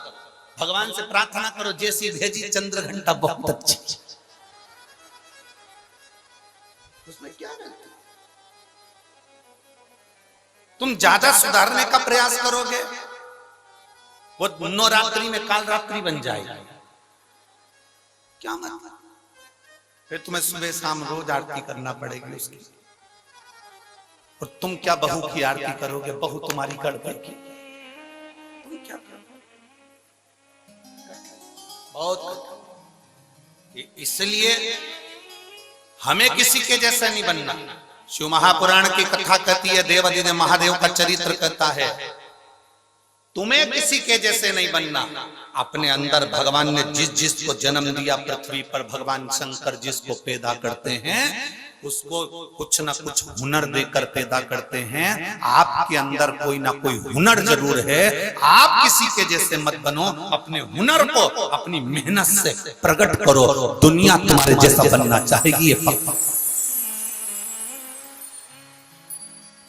पर माताएं पीछे पकड़ के बैठती है, उनको देख ले उनके जैसे बन जा, उनको देख ले उनके जैसे बन जा, तेरी मौसी के छोरे को देख ले मौसी के छोरे जैसा बन जा, बुआ के छोरे को देख ले बुआ के छोरे जैसा बन जा। अब तुम बुआ के छोरे जैसे बनाने में लगे हो और महादेव को रोज 1 लोटा वो जल चढ़ा रहा है, और महादेव सोच कर बैठे हैं कि बुआ के छोरे जैसा मत बनना, बुआ के छोरे से भी उज्जवल बनाकर बताऊंगा तेरे को, बस तेरी मेहनत करना, तेरा कर्म करना, तेरी लगन लगा कर बैठना, तेरी मेहनत करते रहना, तुझे उससे भी उज्जवल बनाकर छोड़ूंगा मैं, तो चिंता मत कर। और तुम लगी हो उसके जैसा बन जा, उसके जैसा बन जा। रोज सास अपनी बहू को ज्ञान देती रहती है, उनकी बहू कितनी अच्छी, उनकी बहू कितनी अच्छी। सास को एक बात समझ लेना चाहिए, दूर के ढोल सुहाव। एक बार उस बहू के पाले तो पड़, उसको लेके एक बार बद्रीनाथ घूमने चले जा, मालूम पड़ जाएगा। पेंटिंग पेंटिंग की दुकान 4 दिन तक निकले ना बाबा। हमें लग रहा है अच्छी है।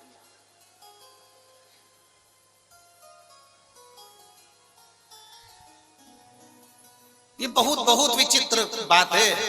हर पत्नी को ये लगता है तुम्हारा दोस्त कितना अच्छा है,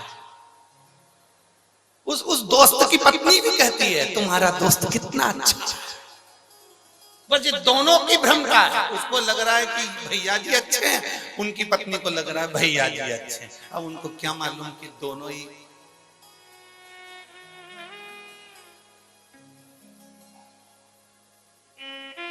एक क्या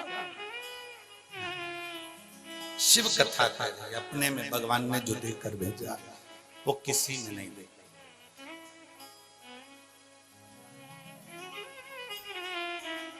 और दया की ना हो जो आदत तुम्हारी तो सोनी रे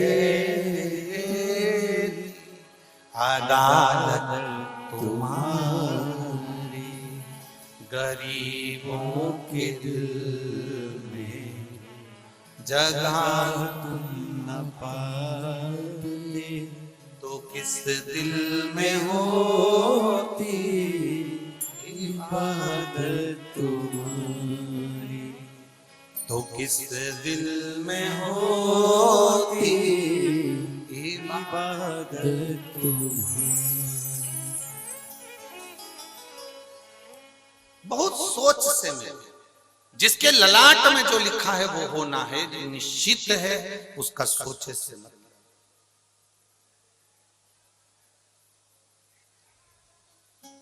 यहाँ जितनी माताएं बैठी हैं ना, अपने बेटे के लिए अच्छे से अच्छी बहू ढूंढने का प्रयास करती हैं, बेटी के लिए अच्छे से अच्छा दामाद ढूंढने का प्रयास करती हैं, जितनी बेटे। ऐसी कोई माता नहीं होगी जो रोज भगवान के मंदिर में जाकर अपनी बहू के लिए छोरा नहीं मांगती होगी, पोता नहीं मांगती होगी। कोई नहीं कहता कि पोती दे, पर भगवान ने जो सोच कर रखा है वो देगा तुम्हारे सोचे से। वो कहते हैं भोले बाबा अमर वरदान दे दो, भोले बाबा अमर वरदान दे दो, जैसी बेटी है दामाद दे दो, जैसी बेटी है वैसा दामाद दे दो। बेटी हमारी है राधा के जैसी, बेटी हमारी है राधा के जैसी, कान्हा के जैसा, कान्हा के जैसा दामाद दे दो, जैसी बेटी है वैसा दामाद दे दो। भोले बाबा अमर वरदान दे दो, जैसी बेटी है वैसा दामाद दे दो। बेटी हमारी है लक्ष्मी के जैसी, बेटी हमारी है लक्ष्मी के जैसी, नारायण जैसा दामाद दे दो, नारायण जैसा दामाद दे दो, जैसी बेटी है वैसा दामाद दे दो, जैसी बेटी है वैसा दामाद दे दो। भोले बाबा अमर वरदान दे दो, भोले बाबा सदा वरदान दे दो, जैसी बेटी है वैसा। बेटी हमारी है गोरा के जैसी, बेटी हमारी है गोरा के जैसी, आप जैसा ही हमको दामाद दे दो, आप जैसा ही हमको दामाद दे दो, जैसी बेटी है वैसा दामाद दे दो, जैसी बेटी है ऐसा दामाद दे दो। भोले बाबा अमर वरदान दे दो। भोले बाबा हमारे वरदान दे दो। जैसी बेटी है वैसा दामाद, जैसी बेटी है वैसा दामाद दे दो। और मान लो मिल भी गए, ए सिरसा वाली जीजियों, हरियो हरियाणा वाली मेरी जीजियों मिल गए, कितनी आस, कितनी आस, और कितनी खुश होती हो अच्छा दामाद मिल जाए। बोलो बोलो, जम के बोलो, जम के बोलो जरा, खुश होती हो कि नहीं होती? ऐसा दामाद मिला, भगवान की कृपा है। पड़ोसन से जाके कि ये सब दामाद मिला, मेरी बेटी को रोज घुमाने ले जाता। इतना बढ़िया दामाद मिला, मेरी बेटी के मुंह से निकला और उसने सामान मांग के दिया। ऐसा दामाद मिला है, मेरी बेटी कुछ कहती हो तुरंत मान लेता। ऐसा दामाद मिला है, मेरी बेटी को हर 2-4 महीने में मायके लेकर आता है। ऐसा दामाद मिला। अब जैसा तुमने मांगा था ऐसा दामाद दे दो, तुम्हारी बेटी को वैसा पति मिल गया। जैसा तुमने मांगा था उसी तरह तुम्हारी बहू की मां ने भी ऐसा ही मांगा था।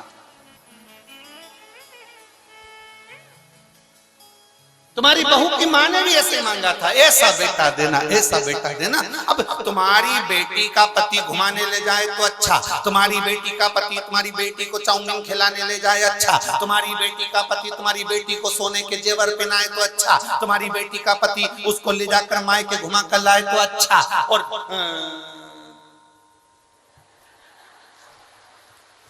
अब क्या बोलो, तुम सब समझदार हो, बोलो। और तुम्हारा बेटा अगर तुम्हारी बहू को घुमाने ले जाए तो बेकार, वो तो जोरू का गुलाम हो गया। दामाद ले जा रहे तो अच्छा, दामाद खिला रहे तो अच्छा, दामाद पहना रहे तो अच्छा, दामाद सोने की रकम दिलाए तो अच्छा। मेरा दामाद जैसा कोई नहीं, मेरे बेटी का पति इतना बढ़िया, मेरी बेटी का पति अच्छा बढ़िया। तो आप भी अपने बेटे से कहो, बेटा जैसे तेरे जीजा, जैसे तेरे दामाद बेटी का सम्मान करते हैं, तू मेरी बहू का सम्मान कर। तो लगना चाहिए सामने वालों को कि दामाद अच्छा। दूर के ढोल, बस दिक्कत ही तो यही है सिरसा वाली जीजियों, दिक्कत सबसे बड़ी यही आ रही है, बड़ी यही तो पड़ी है, दिक्कत यही है सबसे बड़ी।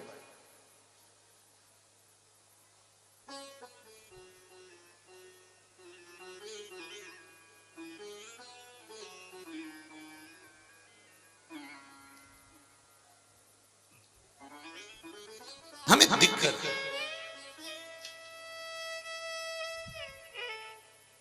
शिव कथा कर रहे, विश्वानर मुनि की धर्म पत्नी भगवान की भक्त थी।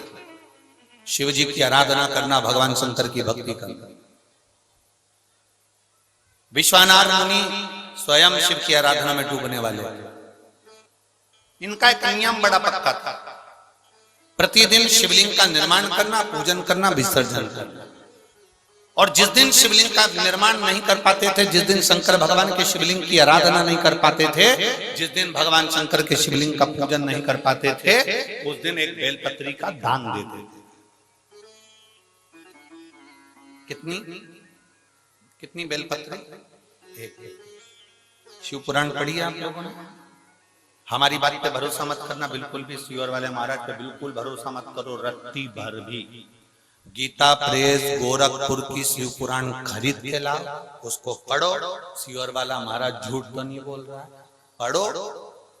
कुमार खंड निकालो, उमा खंड निकालो, शिव महापुराण का कुमार खंड उमा खंड निकाल कर पढ़ो, जिसके अंतर्गत लिखा हुआ है एक बेलपत्री का दान किसके बराबर होता है, तो कहा 1.25 मन सोने के सिंहासन पर शालिग्राम जी की मूर्ति को बिठाकर सोने का श्रृंगार कर कर किसी ब्राह्मण को दान दिया जाता है, उससे 1000 गुना दान बड़ा एक बेलपत्री का दान के बराबर। हम पर भरोसा मत करना, कहीं सुअर वाला महाराज झूठ तो नहीं बोल दिया, इसलिए शिव पुराण उठाकर पढ़ो, गीता प्रेस गोरखपुर की शिव पुराण को लाओ, पढ़ो और अध्ययन करो। अध्ययन करने पर तुम्हें मिलेगा कि शालिग्राम भगवान की शिला को सोने के सिंहासन पर बिठाकर, सोने और हीरे से सजाकर जो दान करने का पुण्य मिलता है, वो पुण्य केवल एक बेलपत्री के दान से मिल जाता है। केवल एक बेलपत्री में वो बल होता है। और अच्छे से समझ लें, शंकर जी पे चढ़ी हुई बेलपत्र, मान लो तुम्हारे पास में बेलपत्र नहीं, मान लो तुम्हारे पास में बेलपत्र नहीं, अब तुम्हारे पास बेलपत्र नहीं है, शिव जी के मंदिर में गई हो, शंकर के शिवालय में गई हो, देवाधिदेव महादेव के शिवालय में पहुंची हो, शिवालय में शंकर के शिवलिंग पर जो बेलपत्र चढ़ी होती है, उस बेलपत्र को उठाकर पानी से धोकर वापिस चढ़ा देने का फल क्या होता है, वो भी शिव महापुराण में जरूर पढ़िए। तारा बाबा की कुटिया में कथा चल रही है और श्री गुरु शिव पुराण चल रही है, जरा ध्यान से सुनना इसको, बहुत सावधानी से। जितने बाहर के पंडालों में भक्त बैठे और जितने आस्था चैनल पर सुन रहे हैं, जितने फेसबुक यूट्यूब पर सुन रहे हैं, जितने रोड पर बैठकर कथा सुन रहे हैं, जहां जहां आवाज जा रही है, जहां बैठकर कथा सुन रहे हैं, बहुत सावधानी से कथा का स्मरण करिएगा। एक बेलपत्री का दान शालिग्राम भगवान के सोने के सिंहासन पर बैठकर दान करने के बराबर है। शंकर भगवान के शिवलिंग पर चढ़ी हुई बेलपत्र को धोकर वापिस शंकर भगवान के शिवलिंग पर चढ़ाने का जो पुण्य है, कहा भारत की भूमि पर 26,000 जो पवित्र नदियां बनी हैं, उन नदियों में आप स्नान कर कर आएंगे और चारों धामों का दर्शन, 12 ज्योतिर्लिंग का दर्शन, आप सारी सप्तपुरियों का दर्शन कर कर आएंगे। उसका जो पुण्य फल होगा, एक बेलपत्री को शंकर पर से उठाकर मिलाकर वापिस शंकर को चढ़ाने का ये फल हमें तुरंत प्राप्त हो जाता है। केवल एक बेलपत्री को उठाकर धोकर चढ़ा देने का ये फल प्राप्त।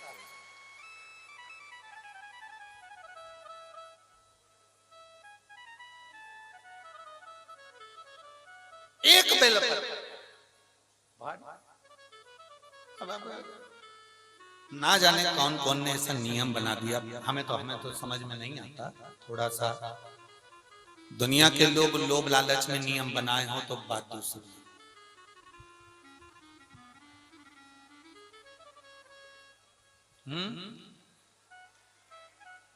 पीछे आवाज नहीं जा रही है, पीछे की आवाज खोलिए, पीछे की। वहां जाके बक्से के तारों चेक करिए कि आवाज क्यों नहीं पहुंच रही जाके।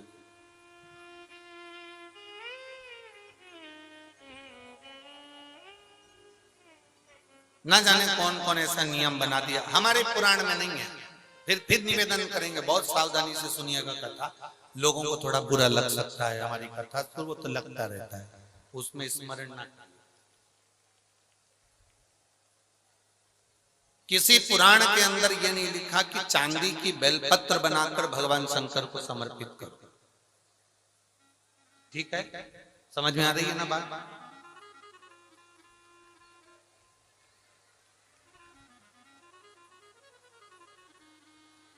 किसी पुराण के अंदर यह नहीं लिखा, किसी शास्त्र के अंदर यह नहीं लिखा कि चांदी की बेलपत्र बनाओ, सोने की बेलपत्र बनाओ और भगवान को चढ़ाओ, भगवान को समर्पित।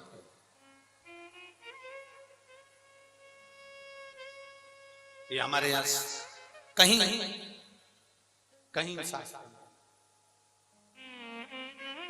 कहीं हमारी पुराणों में नहीं लिखा गया, कहीं पर।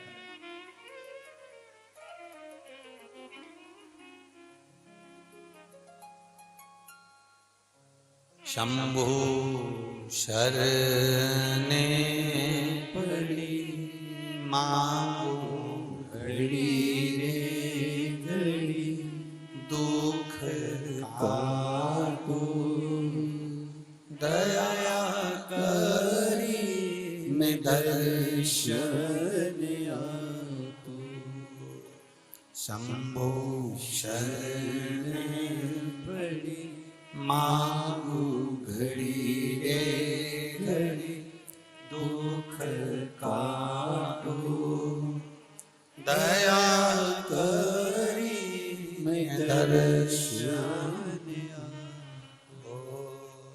शंभो शरण पड़े मांगो घड़ी रे घड़ी दुख काटो दया करी मैं दर्शन अब किसी ने एक नया नियम बनाया, चांदी की बेलपत्र शंकर जी को चढ़ाना, सोने की बेलपत्र शिव जी को चढ़ाना। ये हमारे शिव महापुराण के एक भी 24,000 श्लोक में से एक भी श्लोक में कहीं चांदी और सोने की बेलपत्र का प्रसंग नहीं। किसी को जरूरत पड़ने लगी होगी चांदी की बेलपत्र की तो उसने चढ़वा दी होगी, किसी को सोने की बेलपत्र की जरूरत पड़ी होगी तो उसने चढ़ा दी। वो अपना प्रसंग अपनी जगह। सोने की बेलपत्र क्या कोई साधारण सा शिव भक्त चढ़ा सकता है? जम के बोलो जरा। चांदी की बेलपत्र कोई साधारण सा शिव भक्त चढ़ा सकता है क्या? अगर चांदी और सोने की बेलपत्र का नियम आया है तो फिर तांबे पीतल की क्यों नहीं आया? एल्युमिनियम की क्यों नहीं आया? कपड़े की बेलपत्र का क्यों नहीं आया? कागज की बेलपत्र का नियम क्यों नहीं आया? आया तो सोने और चांदी की बेलपत्र का नियम आया। ये हमारे शास्त्र के हिसाब से, ये हमारे शिव पुराण के हिसाब से बिल्कुल नहीं। दूसरे को देखकर कभी मत विचार करना।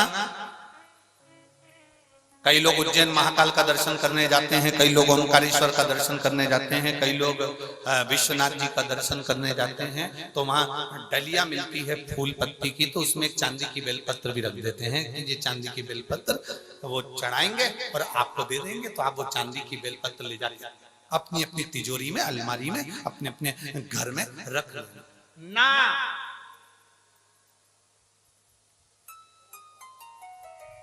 शिव जी पे चढ़ी हुई बेलपत्र को कॉपी में रख लो, किताब में रख लो, और याद रखना बेलपत्री का 1000 टुकड़ा भी हो जाए, 1000 पत्ती के बारीक बारीक टुकड़े भी हो जाए, और वहां से लाने में तुम्हारे हाथ में केवल एक जरा सी तिन का मात्र पत्ती भी तुम्हारे हाथ में अगर बची है घर लाते हुए, तो समझ लेना वो सोने की बेलपत्र से भी बढ़कर है। उसकी कीमत कठिन,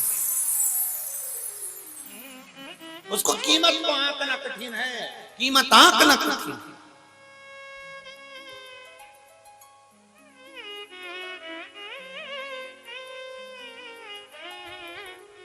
एक बेलपत्री की कीमत को कौन आंक सकता है बाबा? समझे? ये किसी ने एक फाइल भेजी है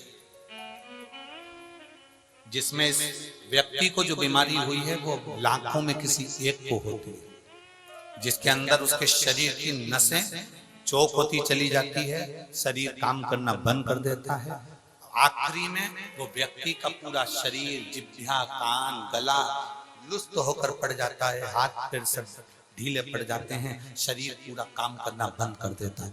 उस शरीर में कोई ऊर्जा नहीं रहती, केवल प्राण चलते हैं, और भगवान से लोग प्रार्थना करते हैं कि तो प्राण छूट जाए तो अच्छा। इतना बड़ा शरीर उठाकर कौन कहां लेकर जाए? जो हिल नहीं सकता, जा नहीं सकता, एक बीमारी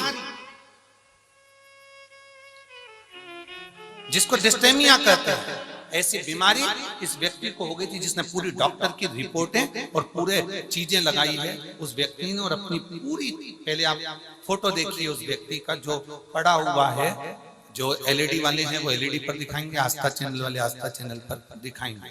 जिस व्यक्ति का शरीर, हाथ, पैर, गर्दन कुछ भी काम नहीं करता था, केवल पड़ा रहता, उसका कोई शरीर काम नहीं करता, कोई शरीर उसका कार्य नहीं करता। अब उसके पत्र पर अपन ध्यान देंगे।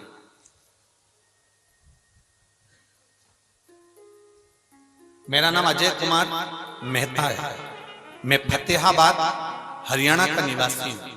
कहीं बैठे हो तो हाथ हिला सकते हैं। आप ही हैं? श्री शिवाय नमस्ते। आ जाओ, एक बेलपत्र ले जाना। आ जाइए। मैं फतेहाबाद हरियाणा का निवासी हूं। मेरा मोबाइल नंबर ये है। मैंने कोरोना काल में 2021 में पहली वैक्सीन की डोज लगाने के बाद मुझे मालूम नहीं पड़ा कि मेरे शरीर को क्या हुआ। समय आया, मेरे शरीर ने काम करना बंद कर दिया और मेरा शरीर पूरी तरह से शिथिल हो गया। गर्दन ठहर नहीं पाती थी, हाथ गिर जाता था, पांव उठ नहीं पाता था, शरीर पूरा ऐसा ही पलंग पर पड़ा रहता था। हमने गुड़गांव मेदांता में दिखाया। वहां दिखाने के बाद मालूम पड़ा कि मुझे बीमारी हो गई है। ये बीमारी लाखों लोगों में एक को होती है, जिसका इलाज पूरे विदेश में भी नहीं है। किसी पेशेंट को कभी अच्छा होता हुआ इस बीमारी के अंतर्गत नहीं देखा गया। लगभग इस बीमारी में एक इंजेक्शन लगता है, पर वो भी मुझे लॉक नहीं कर रहा था। बार बार हम डॉक्टर को दिखाने गए, हमने विदेश तक में जाकर इसकी जांच कराई, पर इसका कोई हल नहीं निकला। ये बीमारी जैसी की जैसे थी, एक इंजेक्शन लगवाते थोड़ा सा आराम मिलता, फिर वैसे ही हो जाते। गर्दन ठेरती नहीं, हाथ ठेरता नहीं, पांव ठेरता नहीं। इलाज करते करते थक गए। तब मेरी धर्मपत्नी और उसकी मित्र निधि खन्ना ने उसको आपके बारे में कथा का वर्णन किया। तब मेरी पत्नी ने कथा को सुनना प्रारंभ करा और शिव महापुराण की कथा आस्था चैनल पर सुनी। आप कहते हो आसन लगाकर कथा सुनने का फल क्या होता है। मैं बताता हूं, जिस पांव और हाथ से मैं काम नहीं कर पाता था, जिस गर्दन को मैं उठा नहीं सकता था, आज बाबा की कृपा से मुझे ठीक होने में केवल शिव की कृपा थी। डॉक्टरों ने कह दिया था इस बीमारी का कोई हल नहीं है, कोई इलाज नहीं है। हम कई बार विदेशों पर गए, पर कोई हल नहीं निकला। तब आखिरी में पशुपतिनाथ का व्रत शिव जी पे चढ़ाया गया। एक लोटा जल और एक बेलपत्र ने ऐसा कमाल करा कि डॉक्टर को जब फोन लगाते थे तो डॉक्टर सोचते थे कि ये इंजेक्शन लगवाने आएगा। हमने दूसरी बार डॉक्टर को फोन लगाकर कहा, डॉक्टर साहब ने पूछा क्या हुआ, तबीयत ज्यादा तो नहीं हो गई? तो हमने कहा अब हम पूरी तरह से ठीक हो गए हैं। कैसे? आश्चर्य की बात है, डॉक्टर भी आश्चर्य में था विदेश का, जिसने कहा कि ये हो ही नहीं सकता, ये बीमारी कभी ठीक नहीं हो सकती। तो डॉक्टर भी आश्चर्य में पड़ गया जब हम चलने फिरने लगे और अपनी गर्दन भी ठहरने लगी। हम बाबा की कृपा से ठीक हैं। हमारा फोटो भी लगा रहे हैं और हम कथा के मंडप में भी आए। आइए, श्री शिवाय नमस्ते।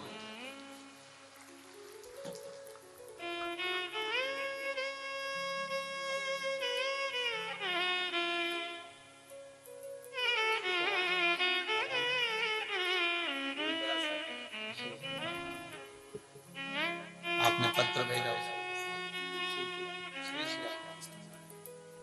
ये शिव तत्व है।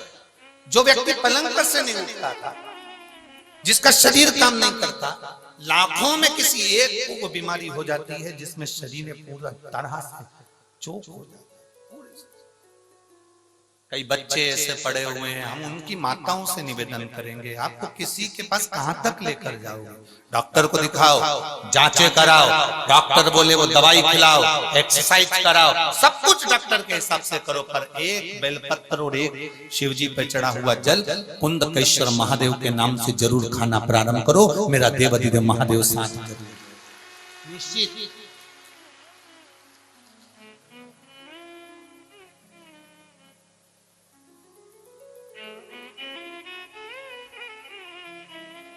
और तेरी कृपा बिना न हिले एक भी अणु, लेते हैं श्वास तेरी कृपा से तनु तनु। हे गंगाधार मुक्ति द्वार ओंकार तू, भोले ओंकार तू, आयो शरण तिहारी शंभु तार तार। बखान क्या करूं मैं राखों के ढेर का, चपटी भभूत में खजाना कुबेर का। हे गंगाधार मुक्ति द्वार ओंकार तू, भोले ओंकार तू, आयो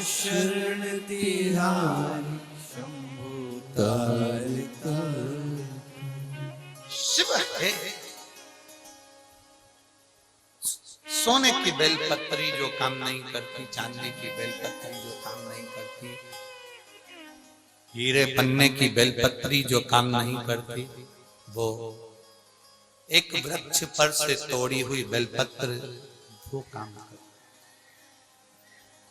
भ्रम में मत पड़ना, भ्रमित मत होना। चांदी की बेलपत्र चढ़ाकर कोई तुम्हें दे भी दे और कहे कि ये लो बेलपत्र, ये हमने चांदी की दी है, उसको कह देना ये चांदी की बेलपत्र तुम्हारे पास रखो, हमें तो शंकर जी पे चढ़ी हुई एक सादी सी बेलपत्र दे दो जो दुनिया की औषधि है। बहुत बहुत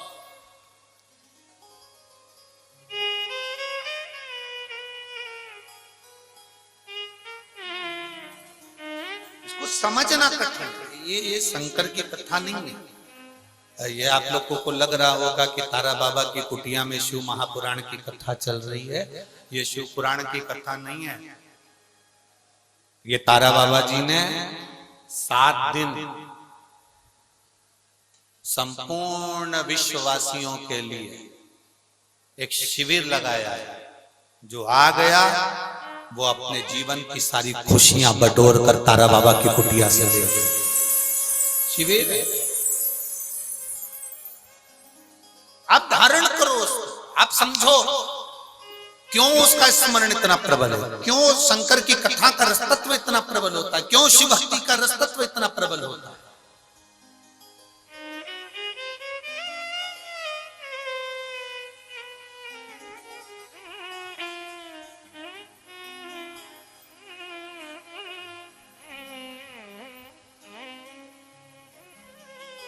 कल कोई कह रहे थे, हम सुबह सुबह जब मॉर्निंग वॉक में घूम रहे थे, सुबह 5 साढ़े 5 बजे का समय होगा, वो जो बाउंसर लोग लगे हैं ना, तो वो कह रहे थे गुरुजी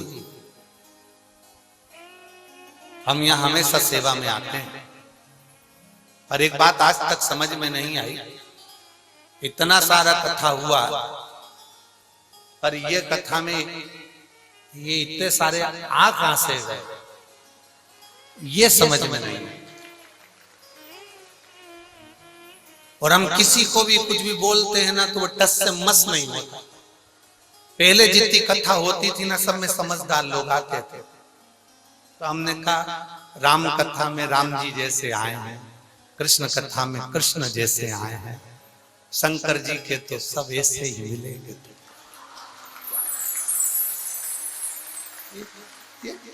हटने कोई तैयार नहीं होते। गुरु जी शिव पुराण में ऐसा क्या है? हमने कहा तुम भले 7 दिन की सेवा में लगे हो, पर 3 महीने के अंदर तुम्हें मालूम पड़ेगा कि शिव महापुराण में है क्या। हम नहीं बोल कर जाएंगे कि इसमें है क्या। तारा बाबा जी ने यह कथा करवाई है, तारा बाबा जी इस कथा को करवा रहे हैं। हम जजमान का नाम, आयोजक के नाम में भले इनका नाम ले देते, पर आयोजक वही है जो अंदर बैठा है, आयोजक वही। तारा बाबा जी कथा करवा रहे हैं, तारा बाबा जी सुन रहे हैं, तारा बाबा जी बचवा रहे, कोई दूसरा नहीं। शिव को पहचानना कठिन, बहुत कठिन। जैसे पत्नी पति को नहीं पहचान पाती, पूरी जिंदगी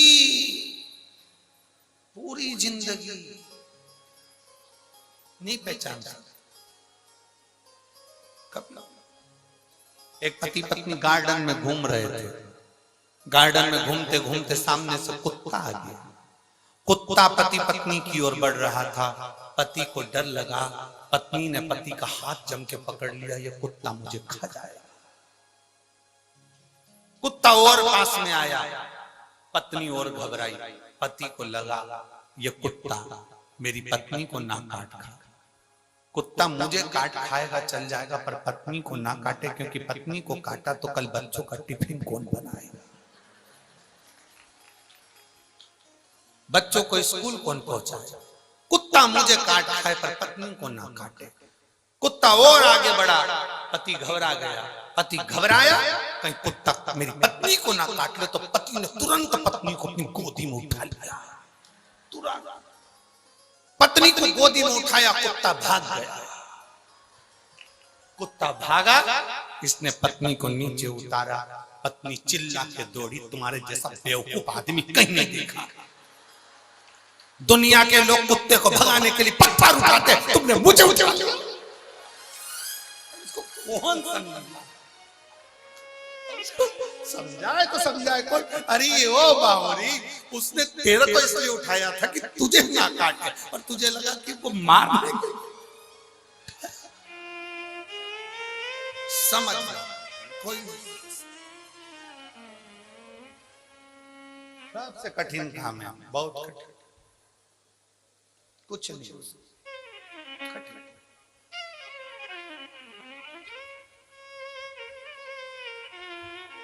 शिव कथा कर रहे हैं, भगवान शंकर का संवाद कर रहे हैं। शिव को समझना बहुत कठिन, बहुत कठिन। कौन समझा भगवान देवादिदेव महादेव को? जो समझ गया वो शिव जैसा हो गया, जो नहीं समझा वो ना समझ पाया।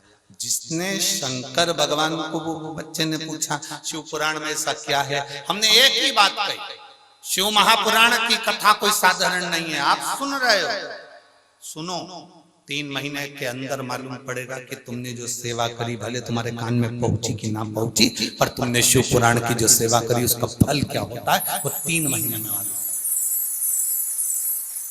मालूम पड़ता है। ये इतने पत्र जो आप लोग लिखकर भेज रहे हैं, हमारे पास तो समय ही नहीं रहता कि हम इसको पढ़े, इतना समय नहीं रहता। 2-4 पत्र हमने पढ़ लिए तो पढ़ लिए, बाकी के नीचे बड़े पड़े। 2 दिन में इतने पत्र आए, भी 7 दिन में ढेर लगे। या हम कोई लिखते नहीं है, हम आपको पहचानते भी नहीं। सिरसा में पहली बार आए गोविंद जी, गोपाल जी, हमारा आना भी नहीं हो, कभी इधर से क्रॉस भी नहीं, पहली बार आना हुआ। हालांकि गोविंद जी तो बोले थे हमको जब हम बठिंडा आए थे कि आप एक बार यहाँ आओ, एक बार यहाँ पहुंचो, एक बार आओ, और हमारा आना ही नहीं। बहुत कट, जब तक भोले बाबा बुलाता नहीं तो हम जाते भी नहीं। हमने पहले भी कहा, हमको गोविंद जी ने नहीं बुलाया, ना गोपाल जी ने बुलाया, अंदर बैठे लंगोटी लगाकर, बाजू में पिछोड़ा रखकर, बड़े अलमस्त होकर बैठे। हम कल गए थे मामा, हमने उनसे बात भी करी, बुला लिया आपने, अलमस्त होकर बैठे। मस्त कथा का लाभ ले, पहचानना कठिन। शिव को जो जान गया वो दुनिया में सब कुछ है। एक पढ़ी लिखी बेटी, एक पत्र देखिए,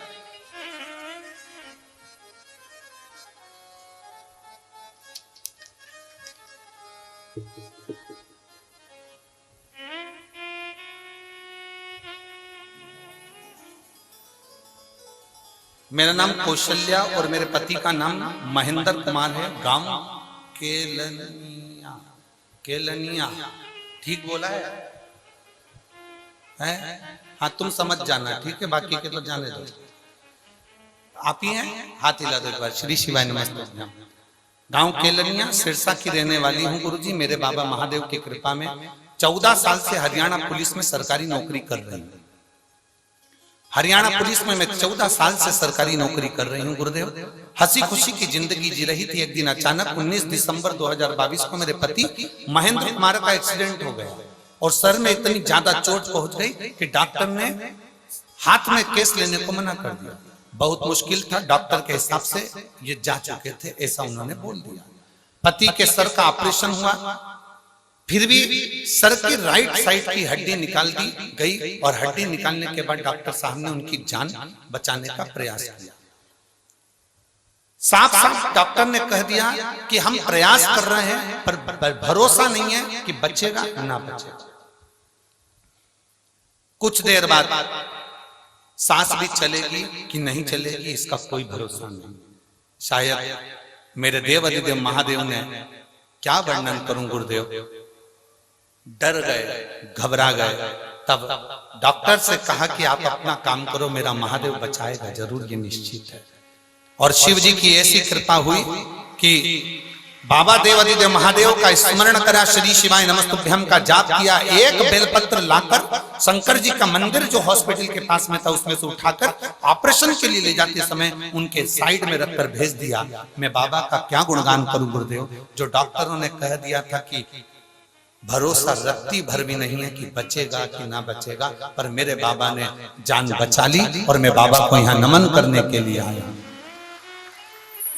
गुरुदेव 22 दिन तक कोमा में पड़े रहे, शिवलिंग का जल जाकर उनको चढ़ाती रही, देती रही, और बाबा की कृपा से